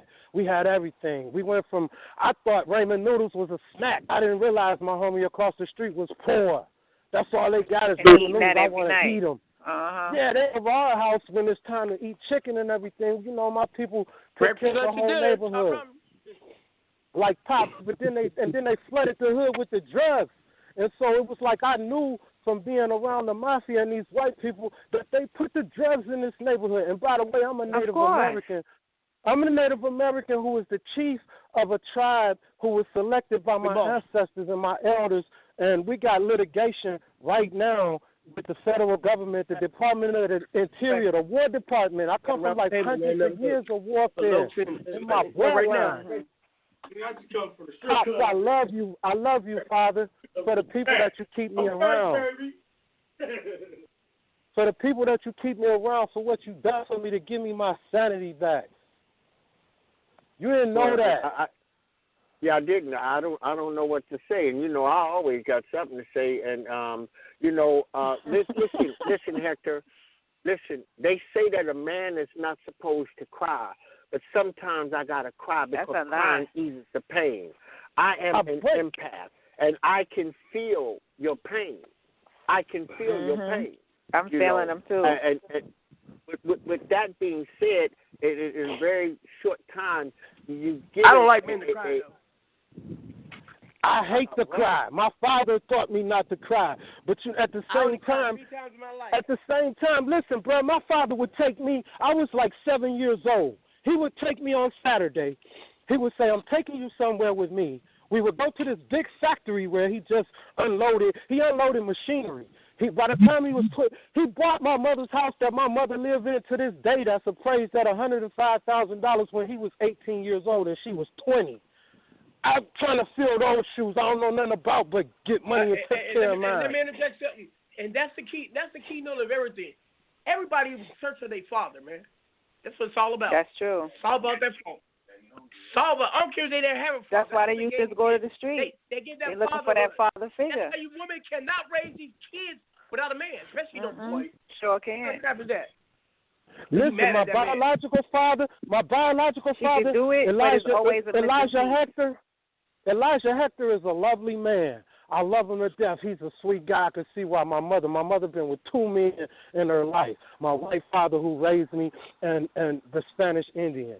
You know what I'm saying? But I say this to say my father used to take me on Saturday morning to the companies that he used to work for with these white people that was telling all these racist jokes all week and tell me whose face to watch when we walk in the place. And when he would introduce me, he done already told me the name. So when I see the mouths drop, and I know all these white men, black men, I seen this from the other side. It's like growing up in Pharaoh's house. I know that they put the drugs in the neighborhood to kill our people. You know what I'm saying? So my hatred was on some revenge shit that since he taught me how they was, I'm going to destroy them too. I listened to the Godfather when they said at the meeting, you know what I'm saying? I knew that this was all about drugs and everything, and to put that shit in our neighborhood. And the people who originated the dope slanging and the drug dealing and all that, them Sicilians and them Germans and all the mafia dudes like the one that's in the presidential office. And now it's time for them to act. Okay. You knocked it out, You can say that again. They put that shit in there. He said in my community, we keep the traffic and the dark people, the colored, the animals anyway, so let them live their soul. And they be going my ass because I used to have them white girls out there selling their ass. I would not concede perverting the system. But look at life is a full circle. Wait a minute. Permission to speak, please. There are rules in the self class. There are rules of controlled discussion, and that is everybody gets 2 minutes to speak uninterrupted.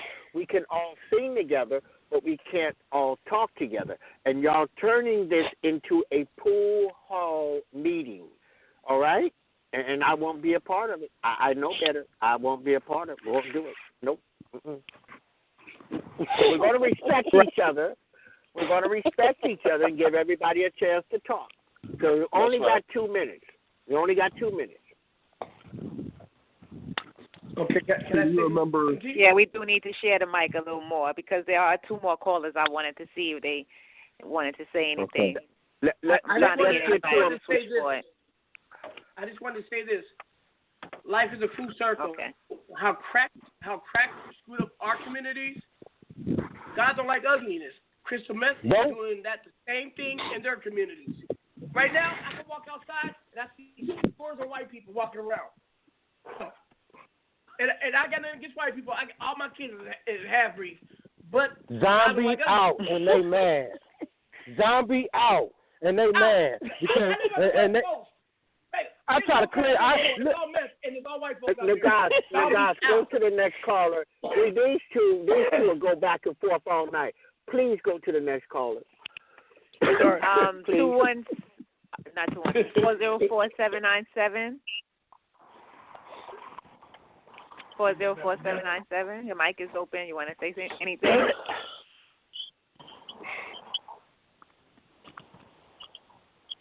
$404-979.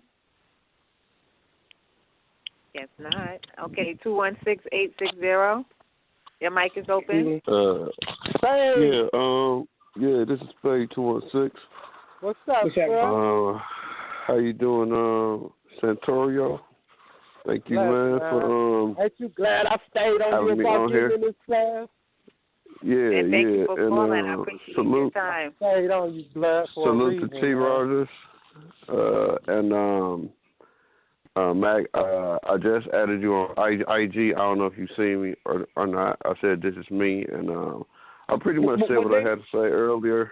I really don't talk too much, really. So okay.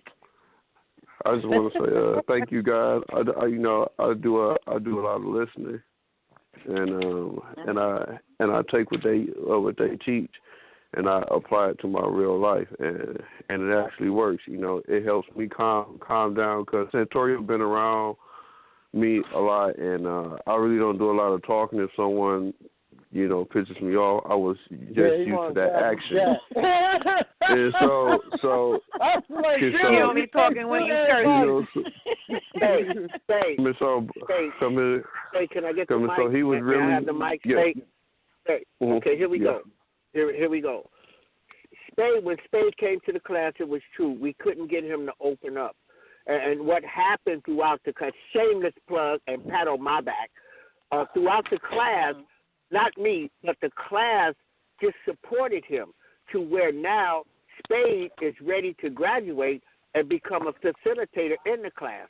But more importantly, listen to me, but more important to me, Spade has a close friend that had, I believe it was a stroke, Spade? Yeah. And Spade, as much of a gangster that he was, blah, blah, blah, blah, he would not let the class go without him sharing what happened to his friend.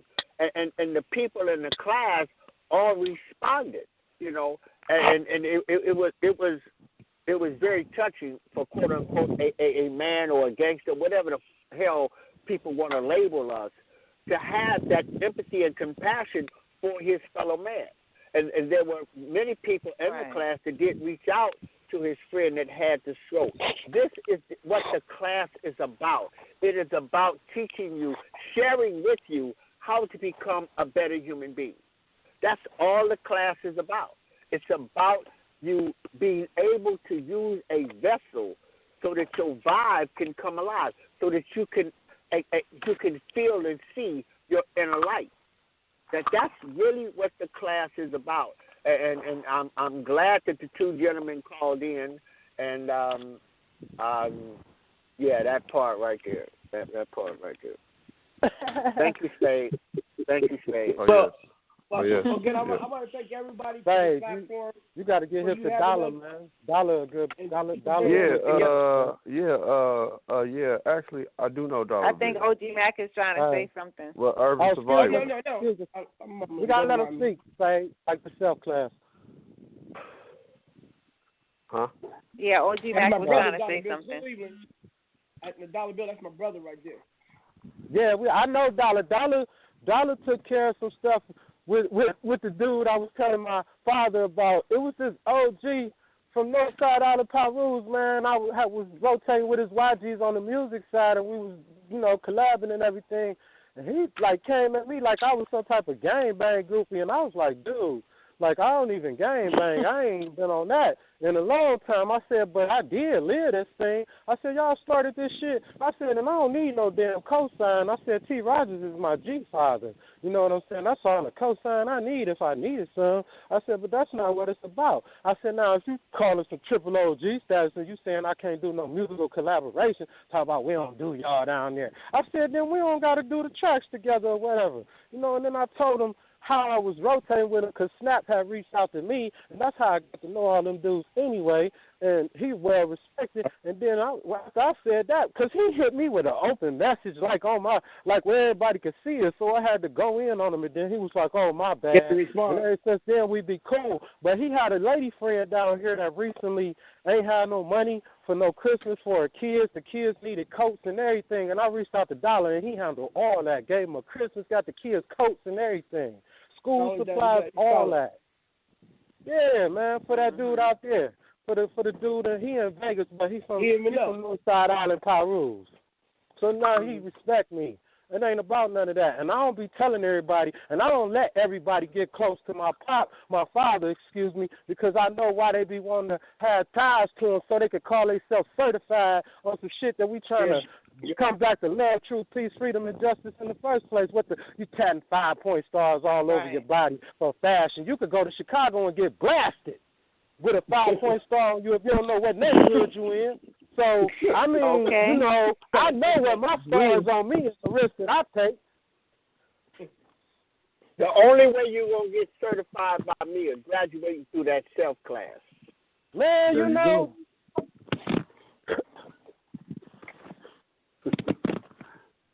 Okay, sis, we got any more callers? Let me see if 404-797 wants to say anything. 404-797, your mic is open. Atlanta, 404. ATL. We down in the A. I just came from there. Hello. I guess they don't want to talk. We need 615. We need 615 Atlanta or 675. Yeah, we have about New York. 10 minutes left. Just 10 minutes. I would like for us to really talk about solutions, nothing else but answer solutions and references to some of the things that were brought up tonight. If we can do that, then the show was really worthwhile. Because I have one solution. I have one solution. My solution is real quick. We need to plan a meetup date where everyone meets in person, and that meetup is also going to involve lecture, workshop, classes, hands-on workshops, self-sufficiency type of things like that in the community. Can I do a second to go with your suggestion? Yes, sir. And I got to you. Okay. What I do is I'm good with like investing in financials. I could put some paperwork together to show you. I started teaching myself how to invest my money because I was making a lot of money in 2001 when them towers came down. I said, this shit crashed and I'm about to get in, and I jumped in. So I did a lot of day trading. I'm a stock picker, and I'm a good one. We could set up something where if people really want to do this, we start some type of account where we have a board of directors and people look over the money. I'll start it off with at least $100 myself when I get paid. I don't got time to play no games, and we can start building a seed. Let me piggyback on you. This is MACK DRAMA. And she says, and I was going to say, we all start off with what is our strength. I'm connected to music. But we got to have a project in place. Well, yeah, I already talked to T about this. This has been we're like on third year planning because you got to do it right. I was thinking about this tour. Yeah, but you said we got speakers, people like T, traveling. That way everybody gets it. And brother, you say you go with financials? Yeah, I mean, I'm talking about starting an account where we can grow. Hold on. Let me finish. This is what I do for a living, okay? Okay. And you put together, now you say you can put together, I'll pitch it. I'll get the money. Because in this game, it's people who will put the money on the table so you can succeed, especially with what we're doing. You know what I mean? Right. There's a lot of do-willers. But it got to sound good. You have the right players in place or they won't back it. And we got that. I already got one already put together that I had just been sitting on, bro. For real, they sent me in 2004. But you got to have the ear of these people. That's what I got. Okay, that's what's up. And that's what's up. I got trained by the feds how to write grants. I'm a Native American. I'm a Native American with proof. Everything I do, I don't pay a dime, but I get it done. I get free health insurance and all that. So we good. All my numbers you're going to be able to check. All my stocks that I tell you that I traded, you're going to be able to pull up to 20-year chart. And the result, now, this is the answer. The result is that we'll be touching these kids out there, these people, these communities, by trying to bring peace, and also you have some real certified people involved. Right. I don't care who you are. That's exactly what I'm talking about. And our own resources. If you don't get that background, I don't care if you got a doctorate in human psychology. If you ain't never been in the gutter, in the trenches, bring it to the hood. You got no respect. Right. And we got all that. That's how we work for everything else to fail. Go ahead, I'm done. Can I talk? Can I say something to LB? We all got one common denominator in this whole situation, and that's T.Rodgers. So the thing that we got to do is we had the forgiveness is gangster. We have to do a tour and get a tour together where we bring him to the masses. Exactly. Right. That's what I'm saying. That's going to be personal. That's what I'm talking about, LB. He's going to be the center. Right. So this is how our think tank has to go, because we're all talking and we're all, we all got these ideas, but the common denominator who saved all our lives is T. So we got to bring that to the masses. Me and T talk about this all the time. Huh? That's why everybody that's on this phone right now should be able to come up with $100 for the account that I'll start. It won't be under nobody's control. We'll all be able to oversee. Anybody can have access to the account records. What I'm saying is we're talking about teaching people financials.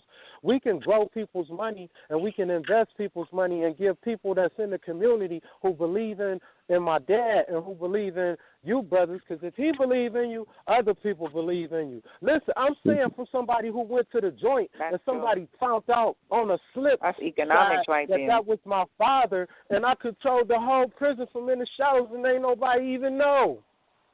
That's how much power his name carried. To where I'm talking about GDs and all T.Rodgers.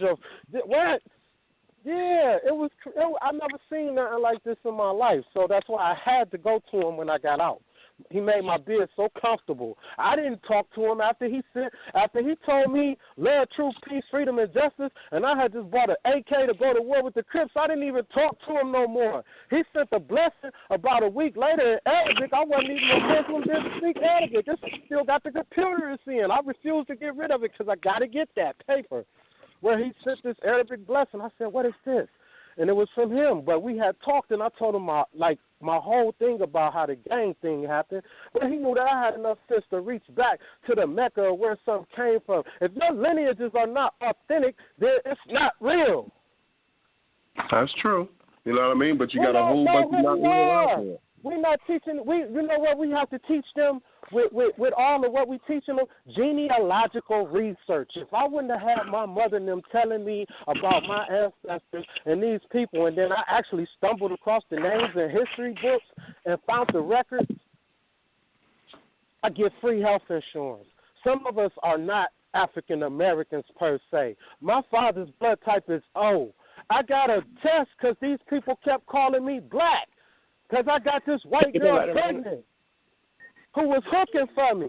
And she was a notorious street woman, and I had all this respect because I was black. That make one of they notorious. They don't even respect higher than me to the point, and they calling me black, and I keep putting Native American, and they keep saying I'm black. And I said, well, lady, why put black Native American if that'll make you feel better? You know what I'm saying? Because I'm not black like you say, but I ain't tripping on my skin color, so just put that. They made me come in and submit a whole other DNA sample and went to the DNA Diagnostic Center and tested me for my race.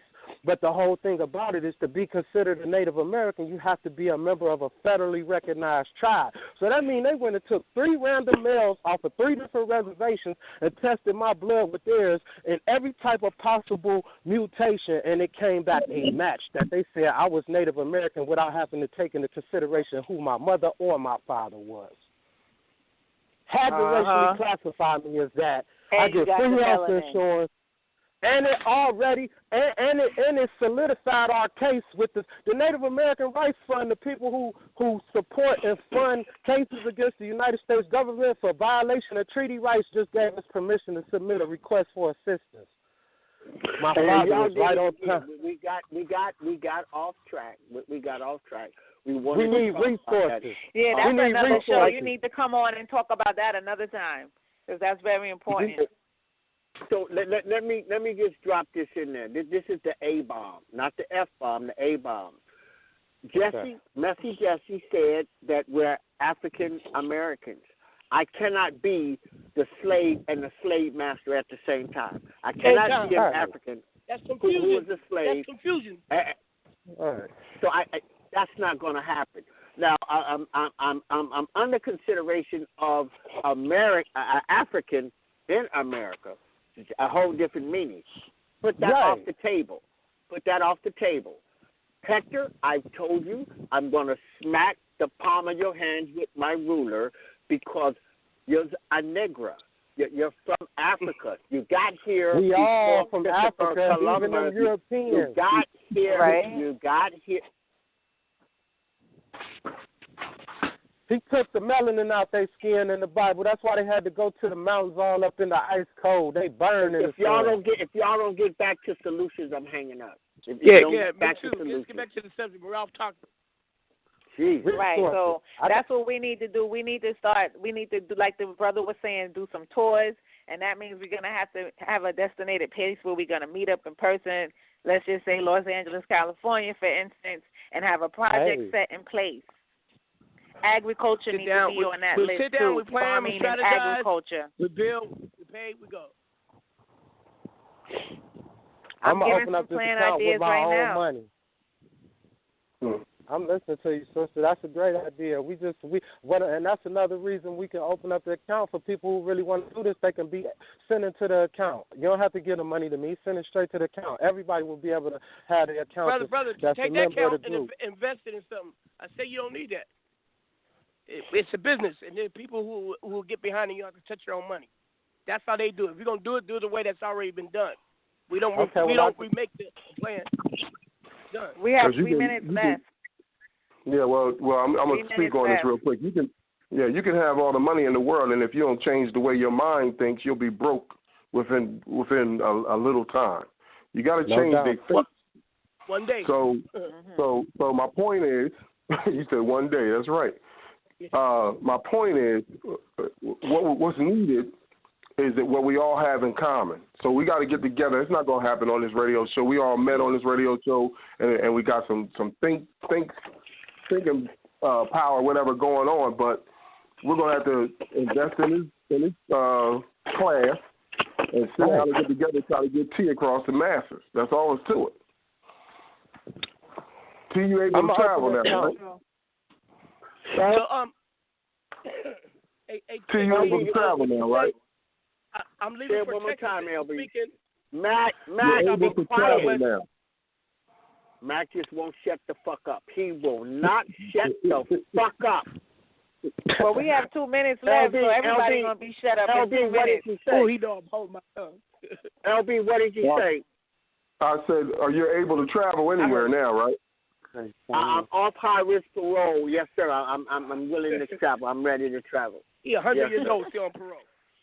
Okay, so we're going.